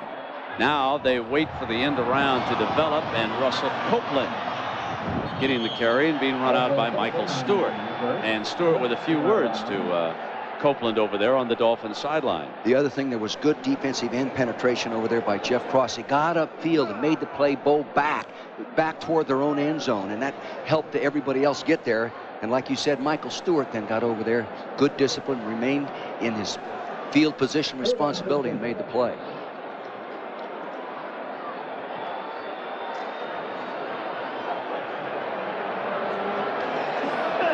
Crowd very quiet. In command, feeling comfortable. Nice tackle. Brian Cox. Nice tackle. Not easy to tackle that guy on a draw play up in the hole like that. Brian Cox did a real nice job. You have to wonder about him. He'll be a free agent at the end of the year. He'll be demanding big dollars. The Dolphins will have to consider his value to the team. Right. There are some other clubs like I suppose back in St. Louis. He came out of East St. Louis. Maybe even Dave Wanstead in Chicago would be interested in a middle linebacker like Cox. There'll be a market. Depends if you want a guy at Spitz or not. Chris Moore. And now watch Red Cashin mark this. When a ball is out of bounds, you see what he's looking right at the referee. There he is, making the mark as to where the ball is. You always thought that guy down underneath the ball doing that, but it never is when a ball's punted out of bounds. Good job, Red. A look at the first half possessions as the Dolphins come up empty, trailing 24-0 at the half. And that's where they stand right now. They attempted a long field goal in the closing minutes of the first half, just in an effort to get something on the board. Now they will bring it out. 1st and 10, but already the clock down to 9.5 minutes here in the third quarter. Byers busts free and runs well for about 10 yards with Matt Darby making the stop. So a reminder of what's ahead of you here on ABC. The Nokia Sugar Bowl tomorrow night at 7 Eastern, Virginia Tech and Texas. Then Dick, you and I will be down in Orlando for the CompUSA Florida Citrus Bowl, Ohio State and Tennessee. Dick, that should be one of the better bowl matchups. And I don't say that just because you and I are heading there. Well, I think it will be. We know Ohio State so well. We've seen them so many times this year. And watching Tennessee in preparation to do the broadcast the day after tomorrow, you can see that they're extremely talented, Brent. I always wanted to say this. And then the Rose Bowl. Keith Jackson in Pasadena. The Northwestern Wildcats against the Trojans of USC. What a wonderful job by those players. Darnell Autry and the rest of the Wildcats, the coaching staff, the entire staff, Gary Barnett. But listen up. You got your hands full. The Trojans have been sitting at home. John Robinson's tough in the Rose Bowl. Don't be surprised. Quit trying to motivate him. Do the game, will you? Here comes Marino dropping down now. Here's Parmalee. Parmalee run out at the 49-yard line. You got me. You've had that Northwestern hat on. I see at breakfast you have the hat on. At lunch you have the hat on. Cold beer at midnight you have your hat on. It's the only time in my life I've ever been able to wear that hat this time of year. And then I get here, and who's wearing the same hat? Your buddy from Northwestern. Old Steve Tasker. Getting warm. It's getting a little chilly over there on that Dolphins sideline. When you're losing like this, the second half, Marino attempting to rally the troops, fires high and incomplete. They're playing a 3-deep zone, and you should throw those deep slants and slant patterns against the 3-deep zone that time. It's a strong side zone coverage. Marino saw it. He just got the ball a little bit too high, but that's what he wants to do with it. 2nd and 10. Has Fryer caught a football yet? He has been blanked, Coach. Wade's defense has blanked. Either Mr. blanked Fryer. him or they just haven't thrown it to him. I don't remember seeing it. I really thought his agent was brain dead this week anyway. Saying that my client doesn't get thrown enough balls when they lose. Now they can say it again, right? I mean, they're trying to find him. There he goes, deep, and he can't hang on. Good coverage by Thomas Smith over there. One-on-one all the way. And that was a man coverage. I was surprised they'd be on man coverage on that second down situation when you're leading 24-0, Brent. But he had him one-on-one. Guess the agent will ignore that, right? No, he won't. No, he won't. He'll be upset with you. You like to upset people. Right there. That's part of your listen, routine. you're going into the playoffs. The guy's a free agent anyway, right? He should have caught the ball. It's ridiculous. We like to stir the pot. It's 3rd down. Oh, Brewster, a little quick that time, partner. You're good, but not that good. You know, I asked him about playing on the defensive line with Bryce Pop being there, and he said they actually moved him around less this year with Pop being here. Offside, unabated to the quarterback, number 78 on the defense. 5 yards, still 3rd down. Here's the two guys. Bryce Pop on your right, 17.5 sacks this year, 10 more than he got at Green Bay last year. On the other guy, the leading sacker in the history of playoff football in the National Football League. Two pretty good players.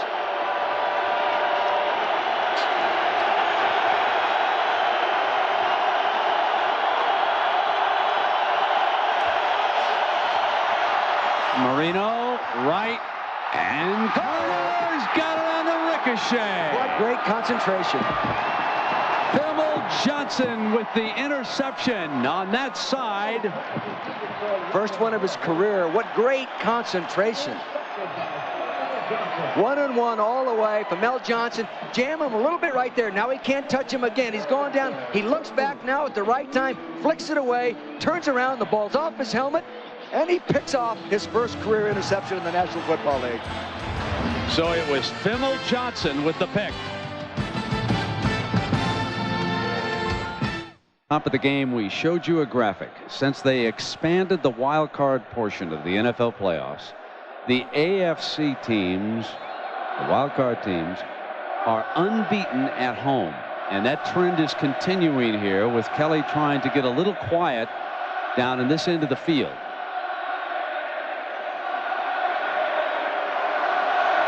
They are chanting that hunting cry of Brian, Brian. This is Holmes, who had checked into the backfield. Terrell Buckley, who started on that corner, made the stop. That's a real good call by Tom Olivadotti. He brought the safety, who's rotated up on the slot, and blitzed him off the safety. That's really tough to audible against. It's tough to see coming, and it's a real good defensive changeup. Now here they are, trying to do what they've never accomplished the month of December or January, and Kelly got him. Bingo! Brooks Brooks running free. Buckley brings him down at the 35-yard line, and there is a penalty flag back at the 20, and Buckley is insisting that this is against the offense, and they are coming back, it looks like. Well, they separated quick there at one time, Brent. They were really tight, then separated quickly. But awfully good pass protection that time. They ran the dogs from the outside. Called against Buffalo. Marv doesn't like that one.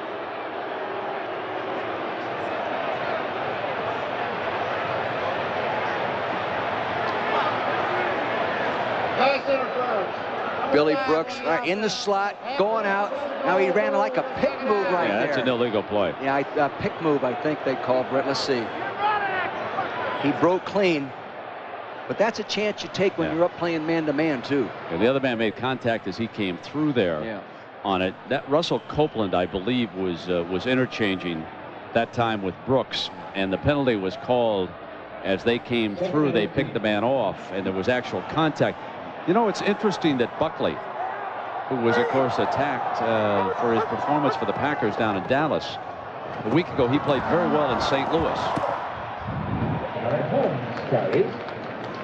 Now, Buckley, of course, like Deion Sanders, played collegiately down at Florida State. Like Deion, he's not shy. I'll tell you what Buckley is. He's a guy that will make a great play and look like an all-pro and then make a play and get you beat.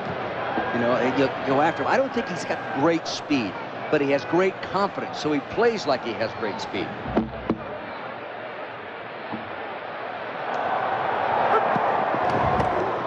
Now Kelly. Incomplete, and you know, like Fryer, I don't remember Andre Reed catching a pass. I remember him dropping a ball in the first half. He had no pass receptions in the first half. So he too with the big goose egg, and of course he's had the injury problem. Yeah, they threw at him a couple times.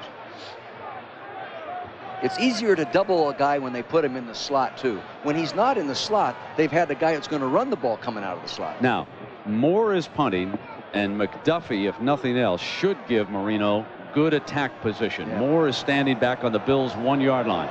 If they're going to mount any kind of a charge, they've got to get it going. McDuffie, fair catch at the 45, and now Marino can play with half a football field. If they're going to strike, now's the time to get it done.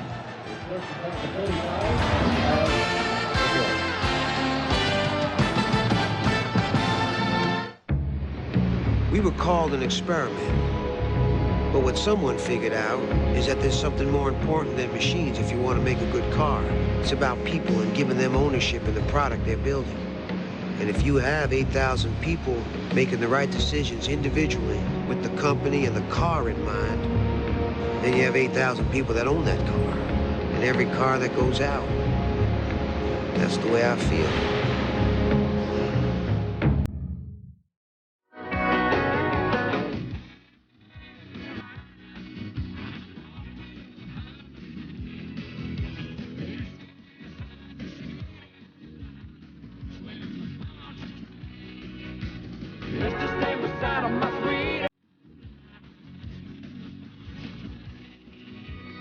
Don't get carried away, darling. It's just a song. The music of George Strait, brought to you by Bud Light.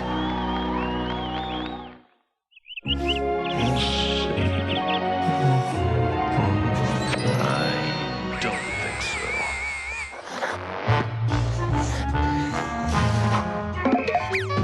Nah. No.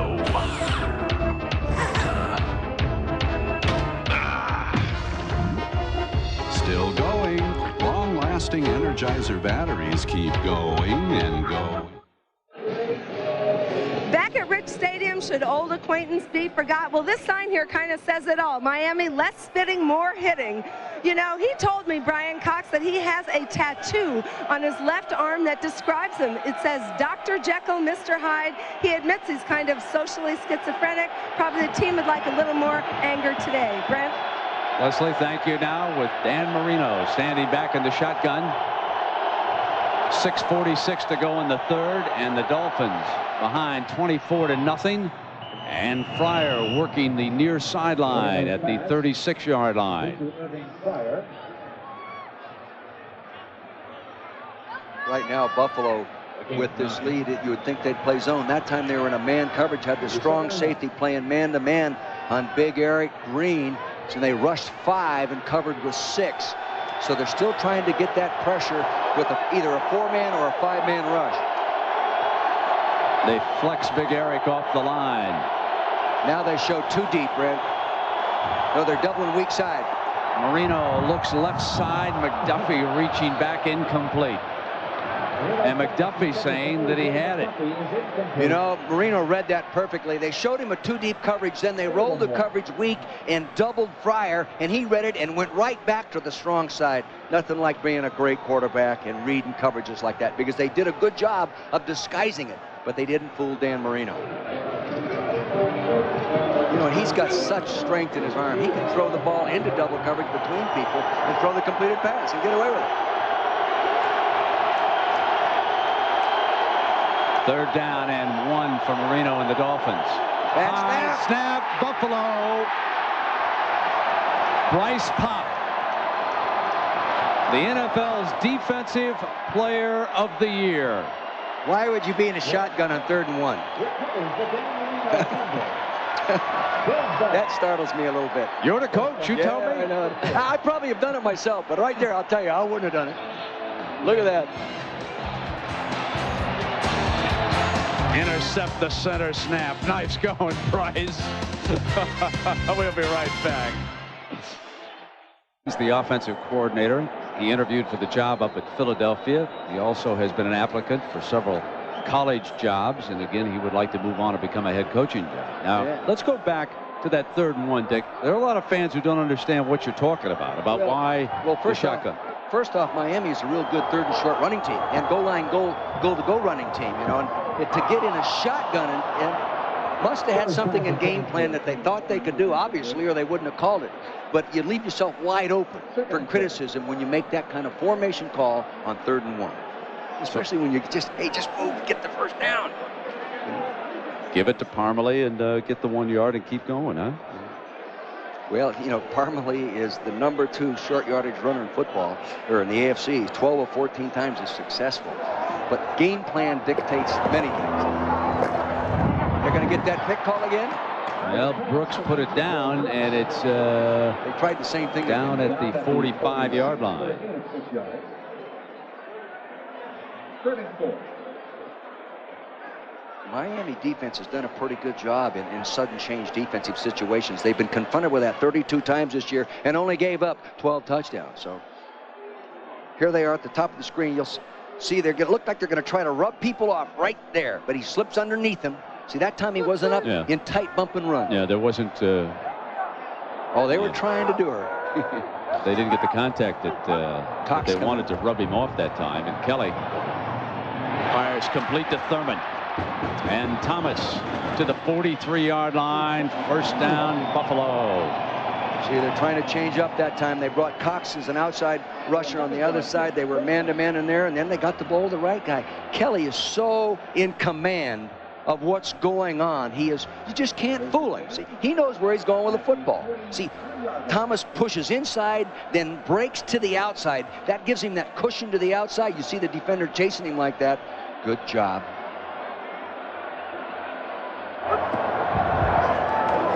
Kelly, blitz picked up Thurman. Klein, 23-yard line. 1st down, Buffalo.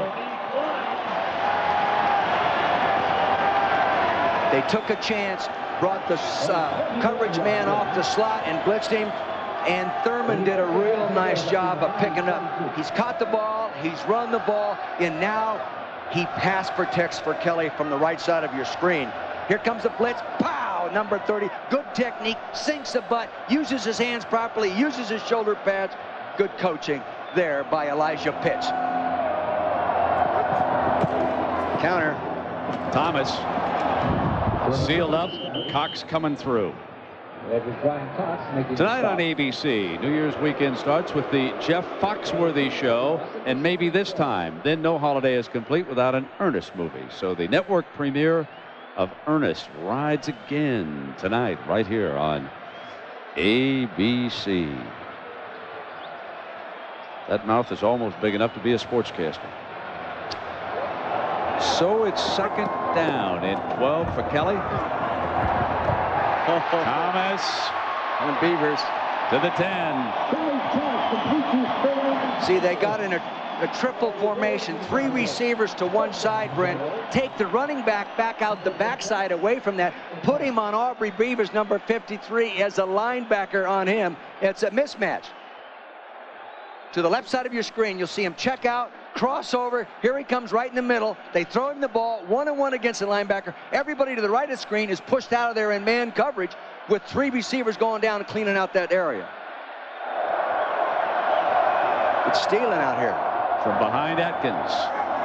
Kelly. Thurman, time to find his daylight. Brown, who's in the game, makes the stop.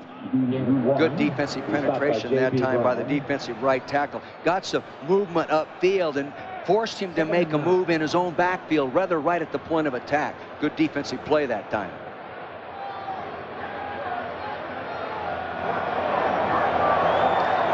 In danger of being embarrassed.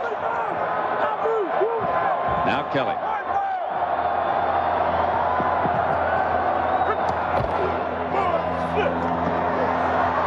Thomas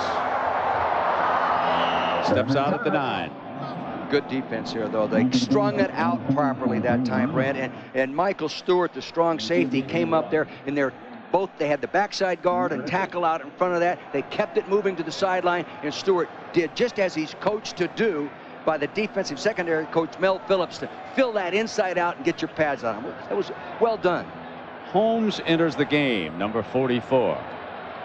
He scored a touchdown in the first half with a powerful run to the right side.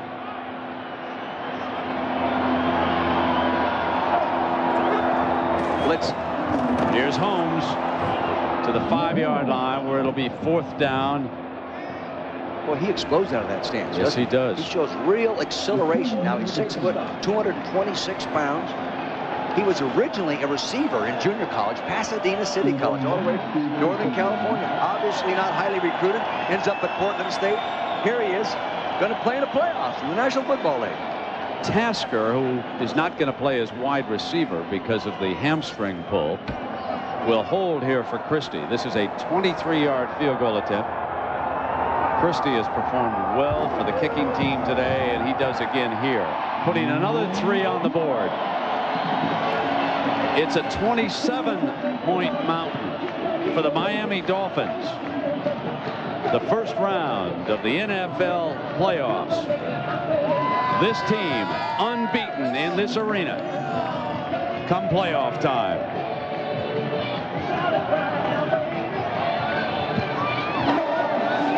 You know, this week I was down and I had a conversation with Don Shula. We talked about the ups and the downs, and then I talked about the newspaper polls that were started down there about whether or not he should come back. Let's listen. Were you surprised that the community here turned on you publicly the way they did, and you became the focal point and the key story? Now, wait a minute. Now, you're saying the community. Does that mean everybody? No. I've got a lot of support out there, and I'm very proud of that support that I have. Absolutely. But there have been, the media has caused some real controversy here, and the fact that, Jimmy Johnson is sitting there looking and talking about how much he would enjoy coaching in South Florida. That's added fuel to the fire. Added fuel indeed, and so has the 27-0 score, except for this fact. If you were not with us at noon, Don Shula returns next year as the head coach of the Miami Dolphins, but there will be some changes, not only on the coaching staff, but also with the players. Dick? There was a day in the National Football League, a man of his stature, Don Shula's stature, was immune to criticism, and the media left him alone. And to me, it's a shame it's changed, because nobody's done it any better than Don Shula for a long period of time. Dick, I'm going to pick up on that. The longtime columnist for the Miami Herald and a friend through the years and a voice of reason in Miami has been Edwin Pope. Yes, good man. Edwin has written a couple of columns. Last week he had an interview with Wayne Huizenga as he watched the Ram game unfold in St. Louis. But Edwin and I agree that things aren't perfect with Don Shula. But here is a man who deserves to fulfill that contract, that 2-year extension. That's only right. I mean, let's be reasonable about this. This man has earned the right to be the coach of the Miami Dolphins next year, even if things aren't right with this team. And Huizenga obviously understands that. He's a very reasonable and intelligent man. Great throw. Reception at midfield by the tight end, and they're waving it off. Now here, let's talk about Eric Green and Bryce Popp and free agency. Now let's talk about the fact that the Dolphins decided that with Jackson leaving, they would sink the big bucks in the hands of the tight end. He's been hurt. He has not been that consistent for him. They were also interested in Pop, but they backed off. Buffalo stepped in, and think of the difference that those two individuals have made in those two franchises. A lot of changes as you watch Wayne Huizenga up in the box watching his Miami Dolphins. And there is Fryer out of bounds with a first down across the 45-yard line. 15-yard pass play. First and 10 for the Dolphins. 28, Thomas Smith, the corner covering there. You know, he's a remarkable story, Brent. He was not recruited out of high school. He walked on in college at North Carolina, became a first-round draft choice his senior year. Here he is starting in a playoff game. That's an inspirational story for high school kids that want to be something, want to make something of their lives. Yeah, you bet. Well, the final half minute here in the third quarter, Coach, and Byers has to reach behind him. Or they just do not have it. There's something missing, and it looks more mental than it does physical. It really does. Maybe it's an attitude. There's Gary Stevens talking with Coach Shula. You can't catch it for him, Gary Stevens. I learned that myself a long time ago.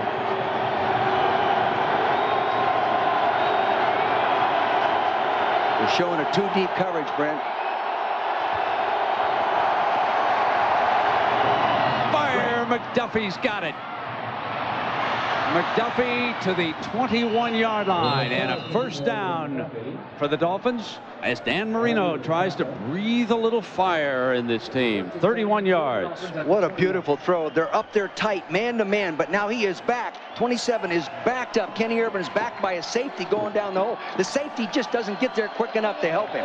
That's where you should attack that double zone. Marino read it, got it to him with a beautiful throw.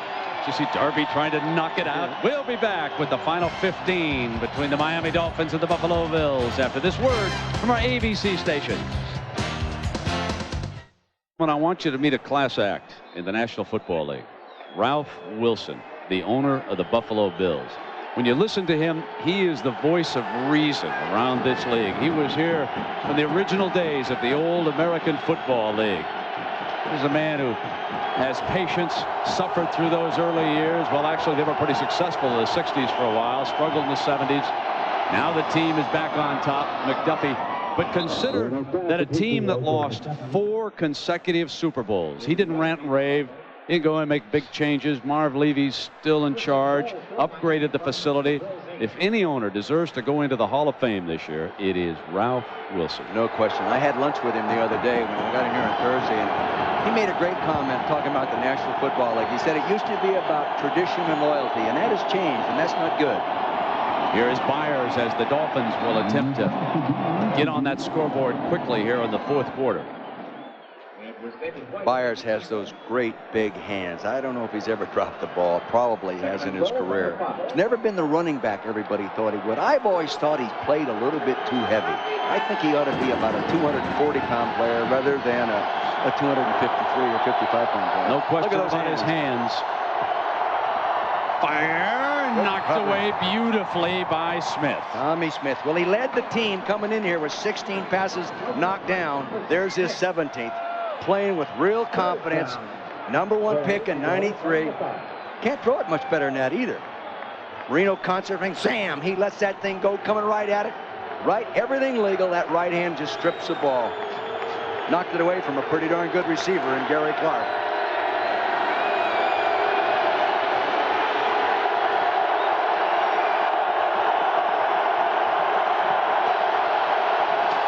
Third down. Smith trying to battle in. Marino back back to the right, incomplete. He's a rookie, Kenny Irvin, number 27, fourth-round draft choice out of Memphis. You've got to give this personnel department a lot of credit. They have some good young football players making plays in this playoff game. That ball's thrown real well, but excellent coverage. Excellent coverage. Fourth down. Listen to the crowd in this end of the field.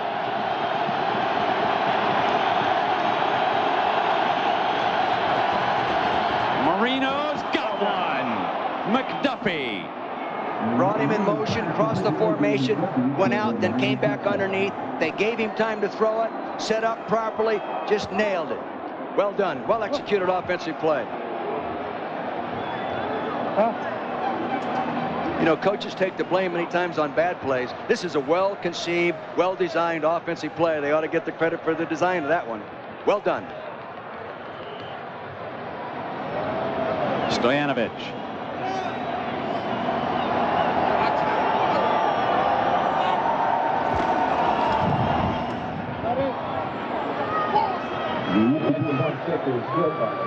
So now 13:53 to go, but the heat is on the Miami defense. Olivedetti and his players need to get the ball back in Marino's hands. Do have some colorful characters here rooting for the Bills. Would that upset you if it was your son? No, not at all. No, probably wouldn't. Not you. As long as he paid for his own ticket, what would I care? And his tuition. Out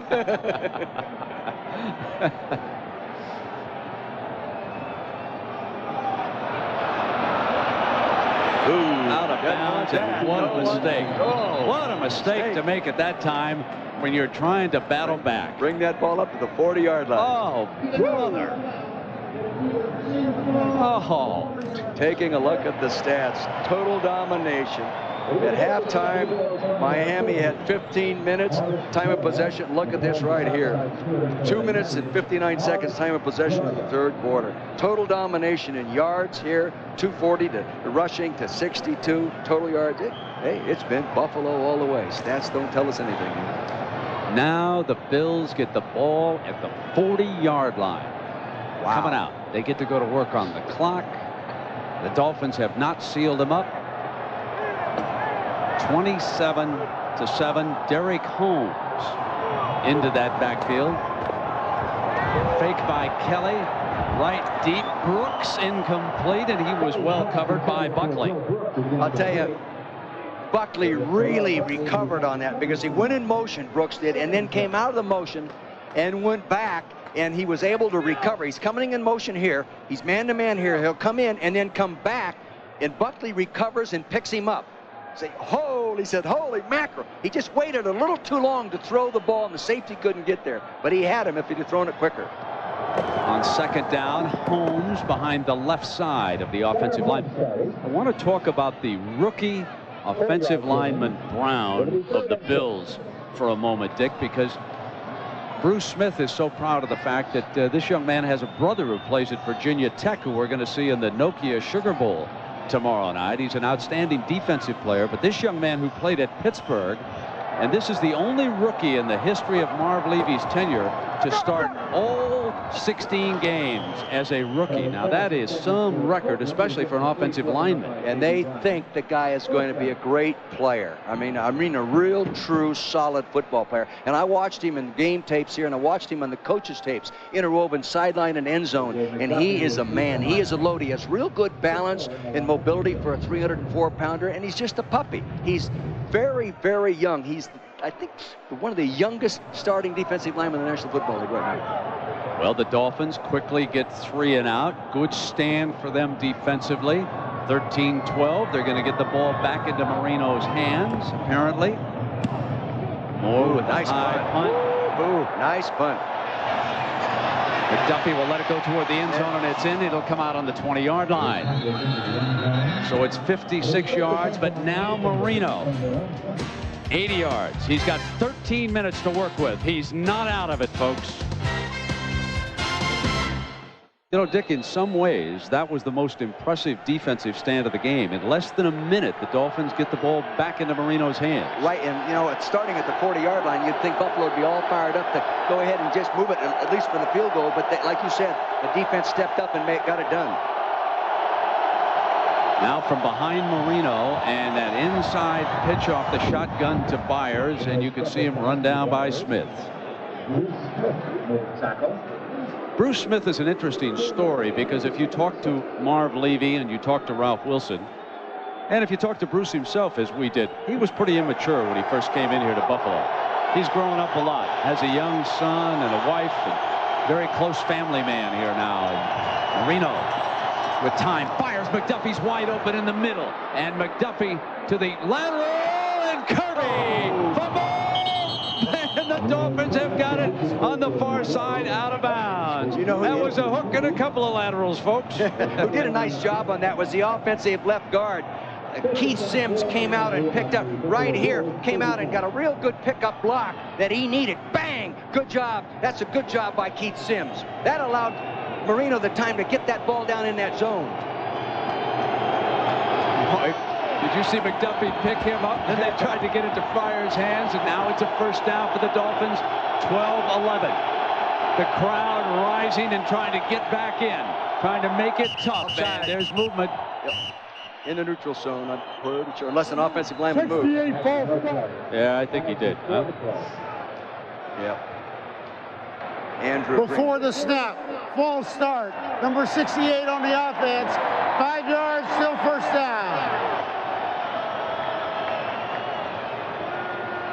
You know what's interesting about this Dolphin team, and it's been pointed out by a lot of folks, when you look back at them over the last couple years, they've gotten a lot more penalties than they ever did. They used to automatically lead the league, and we always blamed him because Shula was on the competition committee. That was always the joke when you were having a beer. Yeah. All you coaches, but now he's one of the most penalized teams. I didn't realize you ever had a beer. 11:47.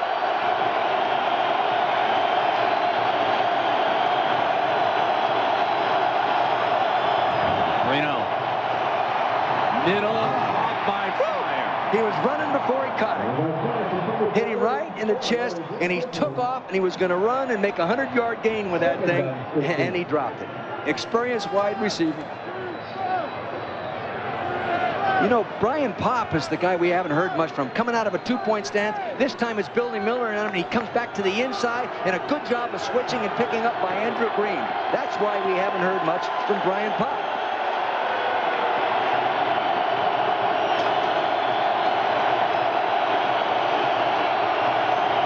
And now Marino check down. It off. And he got it into Parmalee's hands, and he's across the 40-yard line to the 38-yard line. Those kind of plays against the deep dropping zone are great plays. The running back freezes just for a second, let the rush get the linebackers drop out, and they just check down and they drop it to him. Third down. The Dolphins need 4 for the first down. Incomplete. Overthrew Clark, and Smith almost picked it.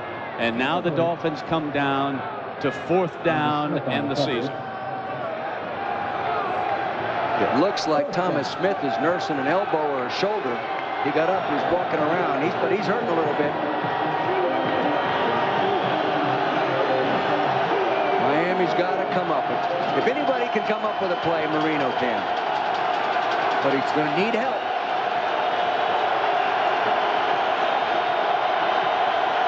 They must reach the 35-yard line. Didn't get it. Had him in man coverage. Greg Evans. He went to the right guy. They brought the 5th rusher. 6 guys playing man-to-man. He read it. He was locked on to the receiver. Evans comes up and makes a nice square tackle. Dick, a question for coaches, and I'll come back and ask you about that play. But it always kind of puzzles me in watching that play. We'll be right back. It's 27-7. People have focused on the problems of the defense in Miami.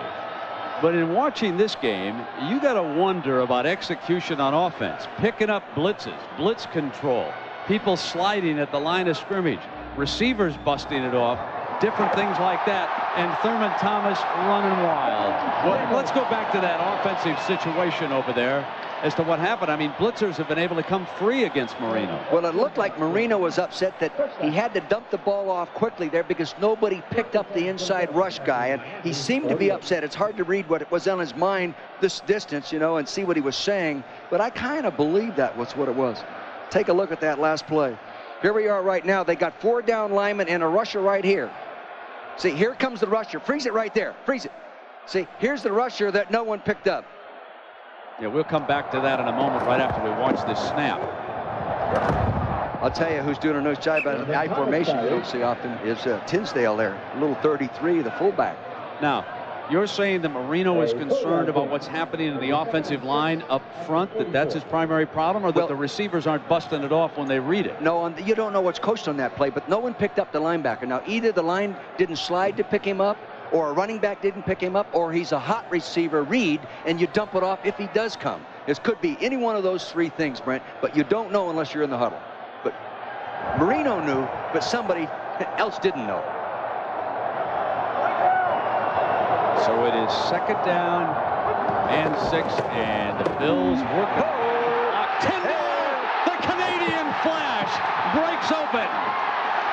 A year ago, he wins the trophy that is comparable to the Heisman in Canada, and now he strokes it into the end zone and sticks a dagger into the heart of Don Shula and the Miami Dolphins. He's only carried the ball 5 times. They've used him as a wingback and goal line and short yardage, and they use him as a fullback in a short yardage formation. Then they're right here. He comes right up inside, just man-to-man blocking in there, and he runs back, cuts back behind the nose. The backside linebacker overplays the play, and here he goes.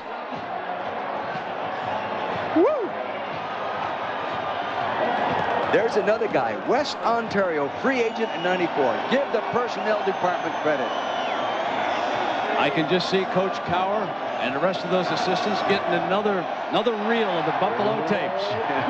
Pittsburgh, here comes the Bills, and they are peaking at the right time. That's going to be a whale of a football game. I'll tell you one thing, Cower will have those guys ready to play mentally. I guarantee you that. This AFC wildcard game from Buffalo, brought to you by Lincoln Mercury and the complete line of 1996 Mercury automobiles. Pepsid AC Acid Controller. You can be heartburn free with new Pepsid AC. And Digital Equipment Corporation. Digital, whatever it takes. Tell you, Tom Brasnahan, who's the offensive coordinator for Buffalo and the offensive line coach, has really done a good job. And coming in here and looking at the game tapes and studying and watching for fun, watching guys play. Very seldom do you see an offensive line execute as well as they do, Brent, fundamentally.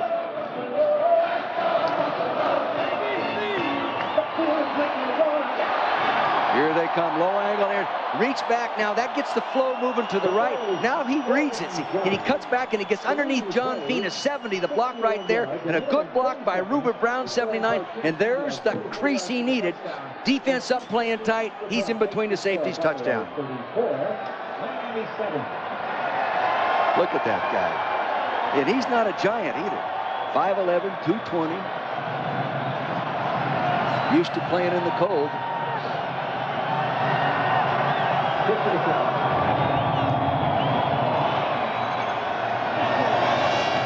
Now McDuffie to the 31-yard line. Dick, the numbers are overwhelming because we came into this game knowing that whoever ran for the most yardage was going to win the game. And here's Tyndale, who comes right back down after that touchdown on special teams, and watch the Canadian get downfield. Well, Bruce DeHaven, the special teams coach, told me he has great special team attitude. He will make tackles. He will make blocks on return teams. Doesn't matter. He just wants the opportunity to play.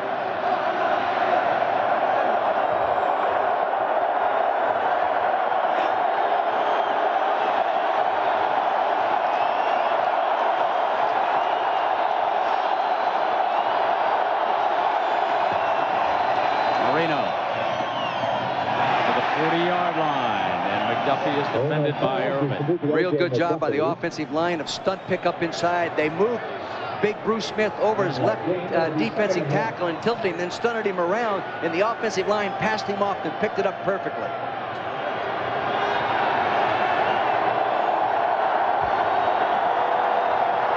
Smith run off. Marino has to throw it away. Basically, he had an underneath receiver. It was McDuffie. Real good job by Phil Henson that time, and Bruce Smith had pressure too, but Phil Henson was the main guy. He whipped Sims. This guy is a force, and he plays with the intensity and enthusiasm of a younger player, and he's been around for a long time, 11 seasons.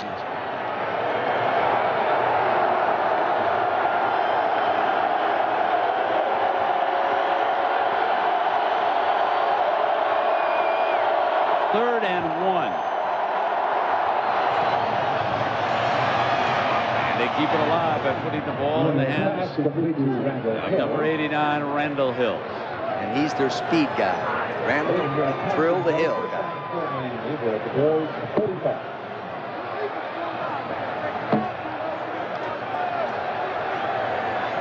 Starting to rotate some different pass rushers in there right now, Brent. Get a little change up.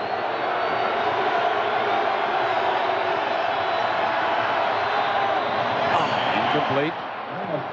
Buffalo's really now almost playing a prevent type 3 deep zone, sitting back there deep with 3 guys deep, 4 crossing the short zones, and the Russian 4 down linemen. But they're rotating the down linemen. Dan Sakanovich, the defensive line coach, rotating those guys there. And Kozar there, he has something to say.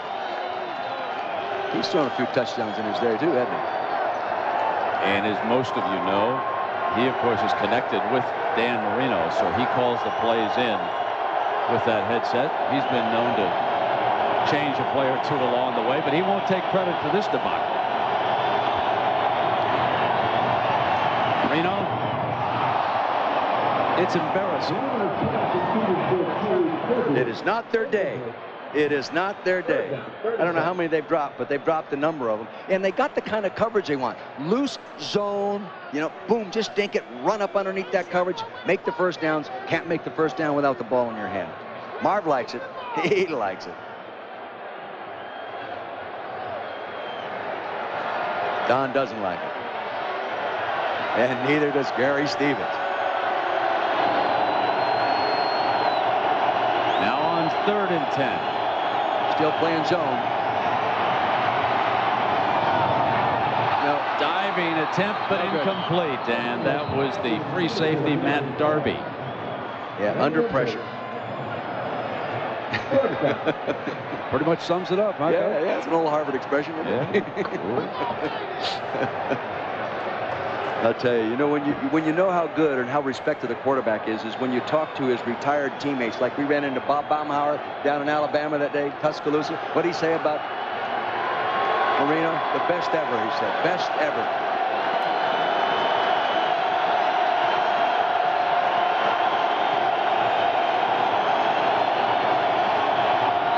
Got a shot. Got it. Hill, touchdown. Hit the fade pattern against the double zone, threw it perfectly right in rhythm. What a throw, what a catch. Safety should have been over there to make the play, didn't get there.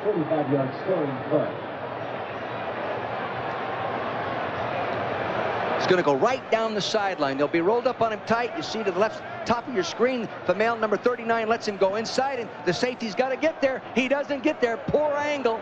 Chris Green took a too flat an angle to get there. Touchdown.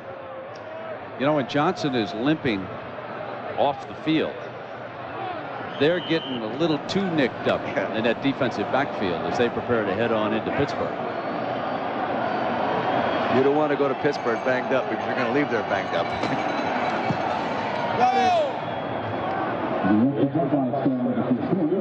Well, here is Don Shula. Of course, back in the 70s, he coached the last unbeaten team to parade through the NFL. And you've seen it said that their last road victory in the playoffs was 72. Not exactly right.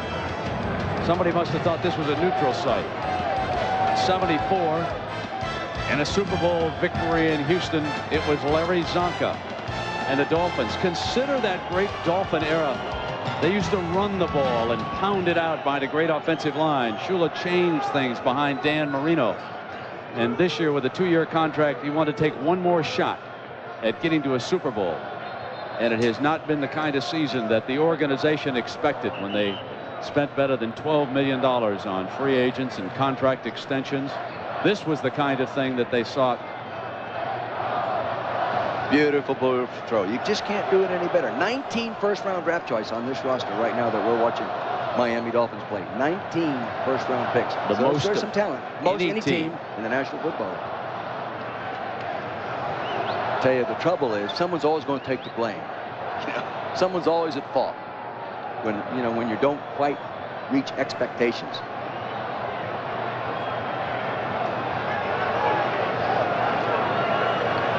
Stoyanovich with a bad kickoff the last time it was out of bounds, although the defense was able to hold and get the ball back for a time. And they may over. Somebody just put your finger down there and hold it. They may onside it right here. Wouldn't surprise me a bit here. Why not?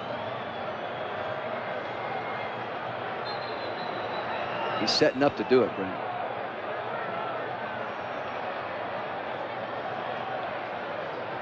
I think he was looking up at that clock. Second oldest head coach in NFL history. I saw and was on. He wants the clock started. Of course he does. And then they finally get it started on him. Get that thing running. They've got that clock that rolls on the kickoffs now. And they finally started a little bit late. Here they're flopping the people over in front. Now they call timeout. David White walks.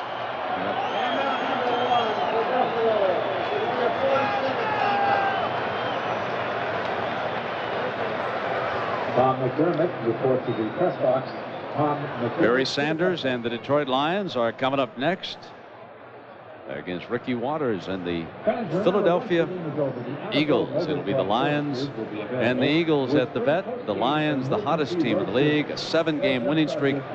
We were talking about last time a team has won a playoff game on the road, and we said, well, 72 if we don't count a neutral site for the Dolphins, 74 if you consider their Super Bowl win.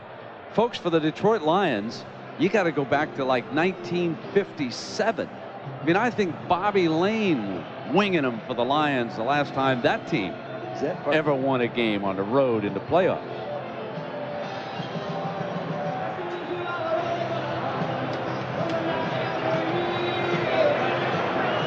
So they flopped everybody over. The defense now didn't get everybody over, so they called timeout. Wanted to get adjusted. Now they changed what they're doing here. Well, they kicked her away. Look who they put back as a return man. Takes it out of bounds. They had the good hands people all over the place. He was out of bounds at the 32-yard line. For some reason in the timeout they changed their mind in regard to trying the onside kick. Dick, Buffalo has rushed for better than 300 yards against Shula's defense today. That's unbelievable. They have averaged 7.3 yards per carry. And they came in here giving up only 104 yards a ball game, ranked 6th in the AFC, 12th in the NFL. Look at that. That's a rushing record.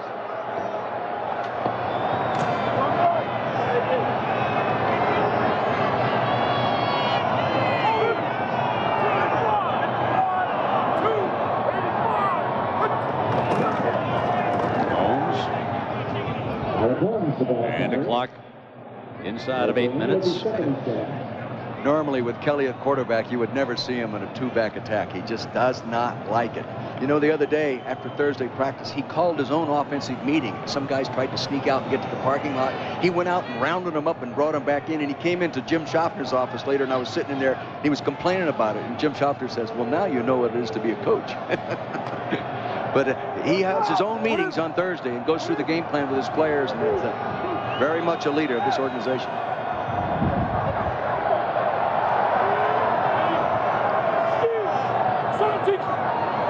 Time. The second one.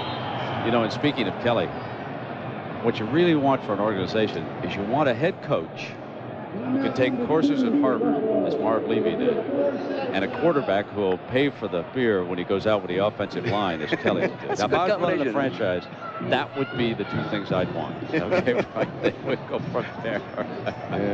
He's a tough son of a gun. Throwback the players guy. respect him. The coaches respect him. Great rapport between the staff and Jim Kelly. Future Hall of Famer, too. As is Levy, I believe. He fully deserves it. Thurman Thomas, Bruce Smith. We've always talked about Ralph Wilson. Of course, Don Shula, automatic with Marino's Dan a walk-in. on the other He's a side. walk-in. We're talking 7 future Hall of Famers here. Yeah, no question. They will be there. You bet. Bernie Kosar. Post. Pass attempts. Kosar 64. Kelly 58. Marino 56. Now, that's when you know, folks in television land, when you really got a blowout, okay? They find the backup quarterback, and they put a graphic up. Okay? Look at this. There's penalty flags. You know, bulldogging all over the place. It's almost as if no one wanted to tackle him. He says, hey, slow down, guys. The game's over. Don't keep running on me. God, what an effort he makes.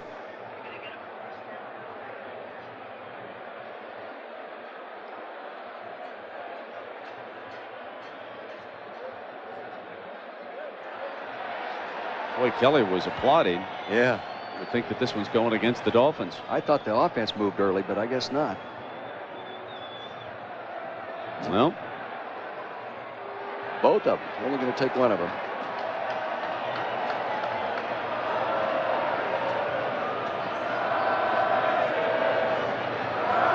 well, Red, Offside. bring in the New Year for us, partner. That penalty is declined. Illegal use of the hands. Number 53 on the defense. 5 yards tacked onto the end of the play. First down. And a happy 96. He's getting stronger with that voice. Did you hear that? First down. He's getting tough here. That's another indication you got a blowout when the best thing you got going is a referee saying first down. 34-14. A painful playoff game for the Miami Dolphins against their arch rival, the Buffalo Bills. Holmes. Dick, I went back just out of curiosity and I got the NFL's regular preseason magazine. Then I got Sports Illustrated back, and I really was just curious. I couldn't remember. And almost unanimously, everybody said the Dolphins will win the AFC East. And do you know that most folks picked the Bills for 4th place? There were some 3rd place votes in there. I'll tell you who had it the closest was Paul Zimmerman. Yeah, he wrote a story in which he said, I don't believe in the Miami Dolphins quite yet. He said, I just think they're a little soft on defense. And he said the Bills hang tough. Now, he didn't think they were going to win it necessarily, but it was interesting to go back and read what they wrote back in July and August about these teams. They also wrote off the Kansas City Chiefs. They sure did. They were written off. Here he comes again. He's a dandy, that guy. Tough to bring down that Canuck. You bet. Another 20 yards for Tyndale, huh? Very, very good balance. Doesn't have much forward body tilt, so his weight is back. He sees a little crack. He's quick enough to accelerate and get through it. He's only averaging 32 yards a carry. Came into the game averaging 3.2. How'd they ever get him off skates? He moved the decimal point. How'd they get him off? He looks like he's built like a defenseman, man. Yeah, got some Come back there into the here. boards. He'll take you down into the corner, huh? Yeah, you bet he would. Most yards rushing in a They're game. closing in, but not enough time, I don't think, to hit the top of the charts.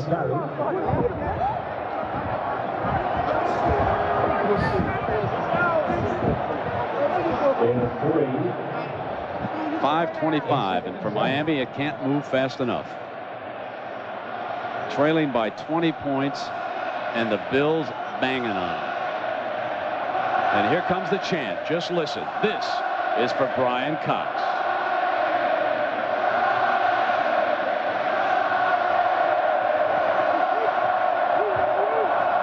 All right, Brian, take charge of this crowd. Here comes Holmes. And there's his buddy, the fullback. He's a good blocker. He did an excellent job blocking that time, Brent. He made good contact. He kept his feet working like that. Actually, I think that Holmes should have cut back up a little quicker, cut back inside, because the job was done by his fullback. Gosh, he's a spectacular little player, this guy.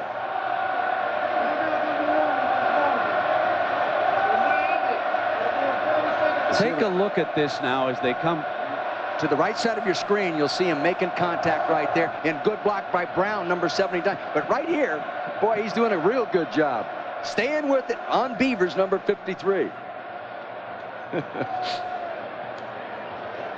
And did you see Gardner there, number 35, coming over on Cox, and then he steps back again and whacks away on Stewart. Now there is Gardner, and you see how Cox, who was fined $17,500 when he locked horns with Gardner 2 weeks ago, did you see how he walked away? But I want to tell you folks, Gardner got a little bit of a lick in on him that time.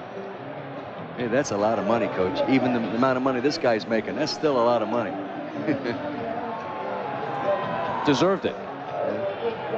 Yeah, that really upset you. You can see that Tim Ruddy, former Notre Dame, he's not used to losing. This guy is not. Won all through his college career. Really a bright guy. He was an academic All-American in college, so he's a bright guy, and he's disgusted right now. Yeah, this guy wasn't a bad college player himself. Pretty good NFL football player. But he is too. Dick, I think they should be disgusted. I think they should all go home and look to themselves. Players. Don't point the finger to anybody. Exactly. I'd get so tired of the alibi Ikes that show up in sports. Responsible for your own actions. Ooh, nice play there. Well, one of the defensive coaches on Miami staff coaches the linebackers, George Hill. I'll guarantee you that position's coached well. He coached with me for 4 years, and no one ever did it any better.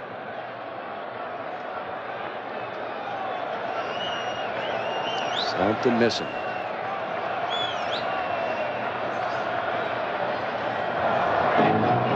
Mean Joe Green's been in a few playoff games in his day. Didn't lose any of them either, I don't think, did he? Speaking of the Hall of Fame. Hall of Fame, 4-time Super Bowl winner. He's the guy that invented the tilt tackle. Cocked, like we see both teams play on the center here today.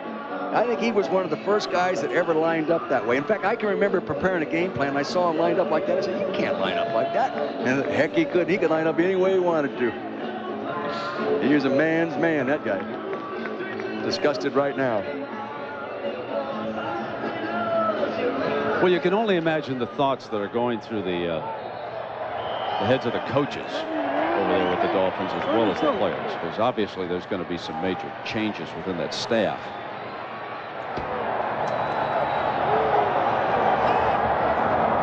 And so now Christie, who has had a big day, tacks up a 42-yarder. I visited with him the other day and asked him about kicking in the cold weather. He said, you know, there's no way you get used to it. You learn to tolerate it. He grew up in Canada. He said, I walked to school in cold, freezing weather, but none of it helps you. All you do is learn to tolerate it. That's it. I thought the key thing was finding a ball boy someplace to keep the footballs warm for you. That's probably right. Well, you grew up in the cold weather in Montana, too. See, do you get used to it? Never. Never, no. But you can learn to tolerate it. Yeah. Yep. You just get a credit card and you call LL Bean and you can tolerate it.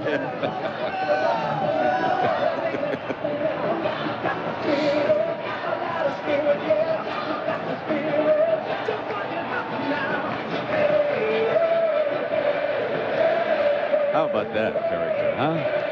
I thought that I'd gotten rid of Jack Arute for the weekend.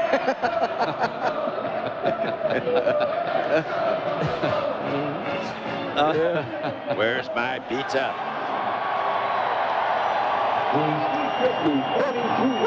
Nice going, guys. Listen, this team deserves a lot of credit from all of us. Now, they got their hands full in Pittsburgh next week. I always think that it's an enormous advantage coming into the playoffs when you get a week off. But this organization staying together after missing the playoffs last year and coming back, winning the division, winning a playoff game at home, now 9-0 after this one under Levy here in Rich Stadium. These guys deserve a lot of credit from all of us. the whole organization. You bet. Ralph Wilson on down. This is a class group in here. Marv Levy sometimes is not getting the credit. I mean, here's a guy who missed 3 games because of cancer surgery and jumped right back. The doctors thought he was going to be out over a month. He jumped right back, and here he is. Remember, they lost a couple of those games when he was out. Got this team in high gear, and he's just such a wonderful guy. You know, the Monday night guys, Al and Frank and Dan, they've had great relationships with him through the years, too. You'll hear from them in the Philly game, Detroit. And having somebody like Jim Kelly, I can't say enough about him. Stayed up here, made a home in Buffalo where these people appreciate close community. It's like an old-time football team up here. You know that? It is. About the closest that I've ever come to in the NFL since the old days. Is But up here I in think it's a Buffalo. reflection of their leadership. Yeah. Oh, absolutely. It's a reflection. Yeah, the crowd's a good bunch of folks up here. Yeah, they're the 12 They sold men. a lot of tickets. Yeah. You know, these folks scraped the money up, got the blackout lifted. You can't, you know, this is a good place. Hard-working people. That was not an easy ticket for them to buy this week for the families and the parents up here. $44? Yeah, that's a hard one. You think about that. You already paid for your whole your Christmas season and everything. tickets. Yeah. You bet. But are they loving it now? Oh, I mean, it's the Miami Dolphins. It's Don Shula and Dan Marino, and they're burying them in the playoffs.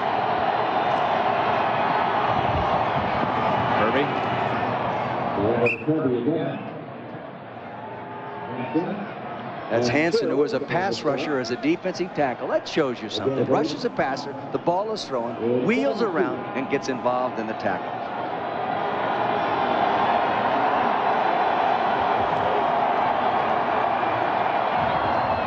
Sliding. Attempt inside, and it's incomplete.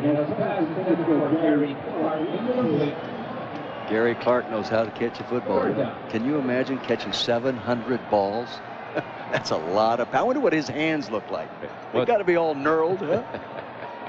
I'm only chuckling because Roger Staubach had that gnarled finger, and he used to say to me, "I keep it that way so I can have handicap parking." You know, hands in NFL. Oh yeah. Somebody did a great picture essay on. Oh, I know it. But Andre Reed showed us his hands the other day, and they were all gnarled up.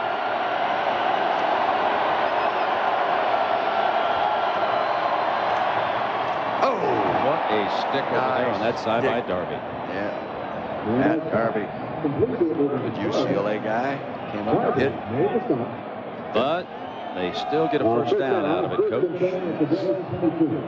We head on down to Orlando, and the Comp USA Citrus Bowl should be a pretty good one between Ohio State and Tennessee.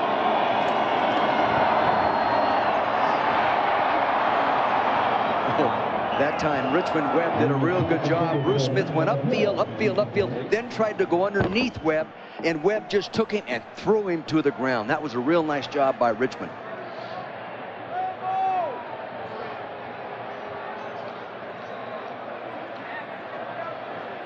Ladies and gentlemen, the Buffalo Bills remind you, no trespassing is permitted on the field at any time. He's done an excellent job here as the defensive coordinator since leaving Denver as their head coach. He's made a real contribution. He put that whole package together.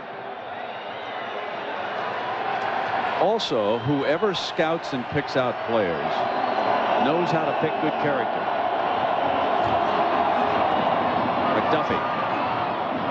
McDuffie still battling to the 8-yard line. Ian Marino. Picking good character is important. Eliminating bad character is more important, because you're never going to be 100% correct when you draft. You find out a lot of things about kids when you get them in your organization. Oh, they're going to call it. Yep. Greg Evans.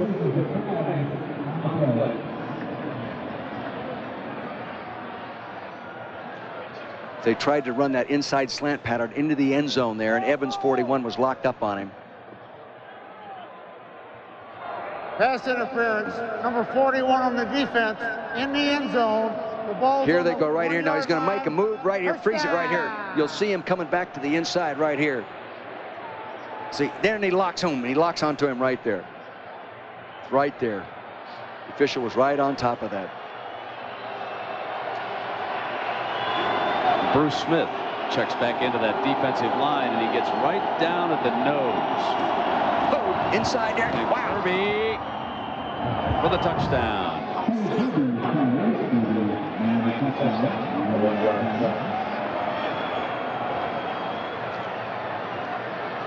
know, Miami Dolphins in a 2-point situation have gone for 19 times in the last 2 years, more than anybody in the NFL. Here's the shotgun handoff, top left side of your screen, handoff inside, take a little draw action up inside to get the end up there, and he gets it in the end zone. Kirby does. But one time this season, they went from 7 consecutive 2-point plays. They only made 2 on the year, so obviously they quit doing it. Well, you know what's interesting about that, Dick, is the team that's gone the fewest is Buffalo. Buffalo, that's right. Well, here they go.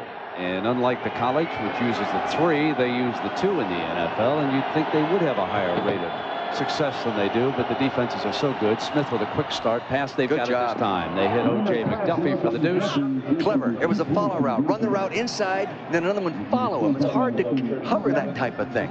You're only asking for 2 yards. Well designed. Danny, is he a competitor?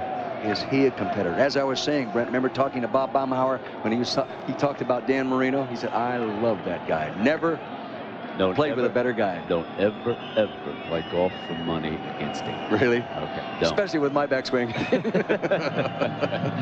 But I'm telling you, Coach. He's going to the right side of your screen. There was motion. He's looking back now. You'll see right side screen. Focus there. You'll see 2 receivers. See one pulling it out and one following at the same angle he's entering the end zone. Tough to cover that. Good design. Nobody any better, in my opinion, throw the football since I've watched football. Nobody. Remember that? Wasn't it 84 when he came up? 83. 83. But then that Super Bowl team was at 85, right? Yeah. I think that was the last time. I remember it is the last time the Shula the Dolphins have been there. I remember charting that offense. They scored every 16 snaps that year. Every time 16 snaps, they were in the end zone. Unbelievable display of offense. You know, one of the 6 quarterbacks selected that year was Todd Blackledge. Yeah, working for us and doing a great job. He'll be down at the Nokia Sugar Bowl tomorrow night. Batted around. They got it. Very well done by the Miami Dolphins. They've got it at midfield here with 2:04 to go. They aren't quitting, that's for darn sure. Michael Stewart picking it up that time. You know what's interesting? Let me tell you about the mathematics right now. I don't think it's going to happen, but great bounce. It got it up there and it got batted. Now the ball has to go 10 yards. If the white jersey touches it, and the Stewart 35 breaks on the ball and he gets it. J.B. Brown was able to keep the ball in play. With the change in rules to the 2-point conversion, the Dolphins are 2 big plays away if they can convert the 2 each time. If you tack the 16 points on up there, they've got 38 points, and Brian Cox goes out to 10 to the kicking tee as he brings it off. Of course, that brings the Buffalo cheer, as they call it up here. They may get out of that zone defense right now, Brent, because of what you were talking about. Play a little tight. They're showing it too deep. And they're going to run on it with Kirby to the 42-yard line. Now we're going to come down to the 2-minute warning. The Dolphins have 1 timeout left, and they're looking for a miracle. Buffalo with the Bills, unbeaten in Rich Stadium under Marv Levy, just a couple minutes away from knocking Miami out of the playoffs and into the NFL graveyard. Next up, NFC, Lions and Eagles from Philadelphia. 2nd down and 3 for Marino.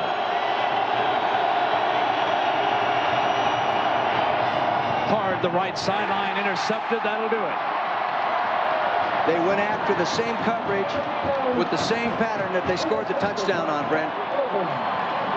Tight man-to-man up front, backed up by a safety, but this time the corner did a real good job. You'll see what I'm talking about right here. They're going to 2 deep coverage, 2 deep back here, All right, man-to-man up here. He'll run the fade down the sideline, but they lock on and stay man-to-man. Last time he beat him for the touchdown. The safety is deeper. If he doesn't make the interception, he would have played it properly that time.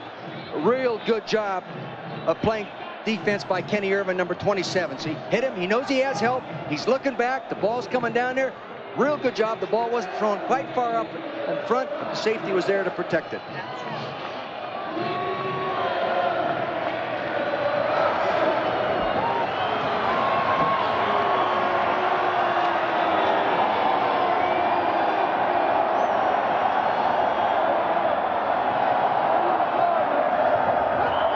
So the Bills, with the Dolphins' inability now to get the ball back.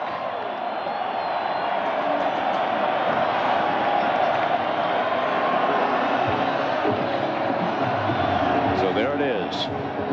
9 in a row, all under Marv Levy. And that's another reason it'll be tough in Detroit and Philadelphia next game coming up. The Eagles will play them tough. It's a real edge to play at home, especially in Philadelphia, especially in Buffalo. People love football, Brent. They're a motivating factor.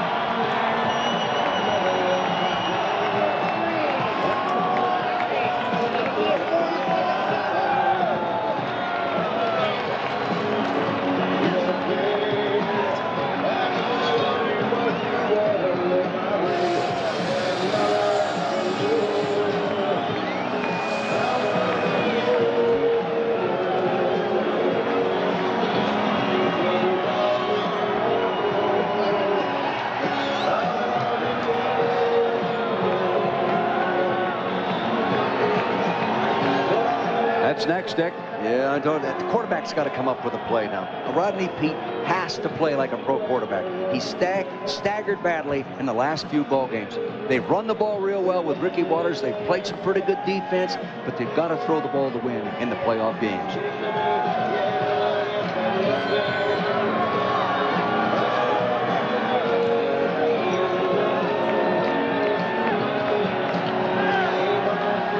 Mr. Shula, I've coached against him a number of times. Didn't beat him very often.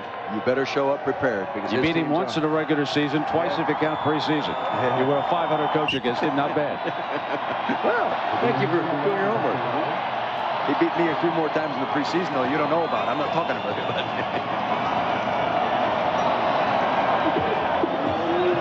Marv Levy, 1960, head coach, University of California. First practice he ever held there on spring practice field. I was a high school coach. I was there. I used to go to every practice. One day I missed a practice. And he came over and saw me and he said, geez, you missed a practice the other day. Where were you? And I said, Coach, I went to a football clinic. He told me the story on lunch the other day. You haven't changed a bit, Professor. Well, I hope I have.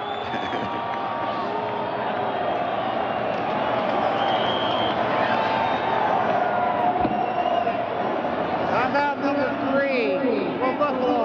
It'll be a 40-second timeout. You know, there's a guy standing up in the coach's booth next to us that's caught a few balls in his career. Charlie Joyner, the wide receiver coach here. He's caught a few, huh?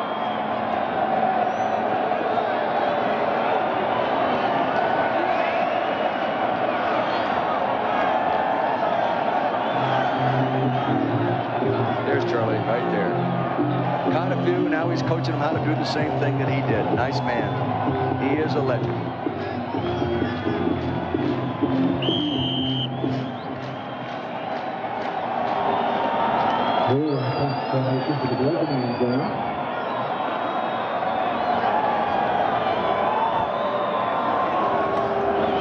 And they punt out of their own end zone. McDuffie. At the 38-yard line. 7 seconds. And Ralph Wilson's Bills are on the way to Pittsburgh. Marv Levy unbeaten in playoff games here at Rich Stadium. And the Dolphins, with Bernie Kosar closing out the season, the Dolphins have not won a playoff game on the road since '74, if we count that one in Houston when they won the Super Bowl. I guess the only negative for Buffalo today is a possible hamstring problem with Tasker and an injury to Lonnie Johnson, their starting tight end. I think that's probably the only negative, right?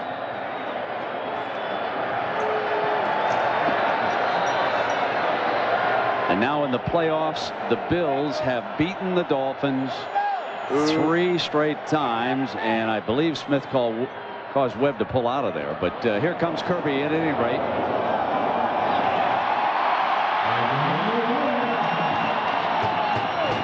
So the Bills win it 37-22.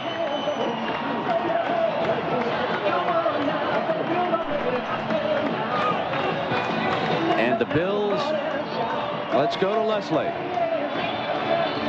Brent, a day of near total domination. Jim Kelly, I mean, both sides of the ball. What was special today? Special, we had over 300 yards rushing from what I hear, but we were able to mix it up with the run and pass. Some big plays, but I'll tell you what, the offensive line, they did one heck of a job. They deserve a game ball. What do you have to say about a healthy Thurman Thomas? Well, it's unbelievable. We all know that number 34 is a key to our offense, and anytime we were able to get everything going, the run in, the pass, it opens up holes for him. Congratulations to you. Back to your hometown of Pittsburgh. Best of luck. Brent. So the Bills advance. Coming up next, it's the Philadelphia Eagles and the Detroit Lions. Robin Roberts will set the table as Brian Cox is escorted off the field with full security. Another unhappy exit stage right. So long, Brian. So long, everybody. Studios. I'm Carl Ravitch. We are standing by to take you live to the Don Shula news conference, where after 33 years and 347 victories, he will officially announce his resignation as head coach of the Miami Dolphins. As recently as Sunday, Shula said he would honor the final year of his contract, but after meeting with Wayne Huizenga on Wednesday night, he has decided to step down. This is what he called the most frustrating year of his career. Don't forget the 6:30 Sports Center full coverage, as well as a Don Shula special. Welcome, everyone. I'm Carl Ravitch in our ESPN studios. Don Shula has walked to a podium many times over the past 33 years as head coach of NFL teams, the last 26 in Miami, but never to do what he is doing today, and that is resigning as head coach of the Miami Dolphins. Looking live at Dolphins headquarters in Davie, Florida. Just as recently as last Sunday, Don Shula said he would honor the final year of his contract, but after meeting with Wayne Huizenga Wednesday night, he decided that it was best for him to resign. Thursday, Don Shula celebrated his 66th birthday. Wayne Huizenga was in attendance for that celebration. Several members of the Dolphins, current and past, Bernie Kosar there. There's Dan Marino. Dan Marino quoted as saying, Don Shula will be missed. One of the most classy men ever involved in football. Other players, other comments ringing in today. He's the god of football, says Terry Kirby. And there is Don Shula, who today officially resigns as head coach of the Miami Dolphins. We'll now go to Davie, Florida, listening to what they have to say. Ladies and gentlemen, I want to thank you all for coming today. And without any further ado, I'd like to introduce Don Shula, who has an announcement I know you're anticipating. Coach. Thank you, Harvey. Ladies and gentlemen, the press conference that I remember most was back in 1970. It was at the Jockey Club, and I was being introduced as the new head coach of the Miami Dolphins. And in that press conference, I was asked what my 5-year plan was. And I said, 5-year plan? I don't have a 5-year plan. I don't have a 3-year plan. I don't have a 1-year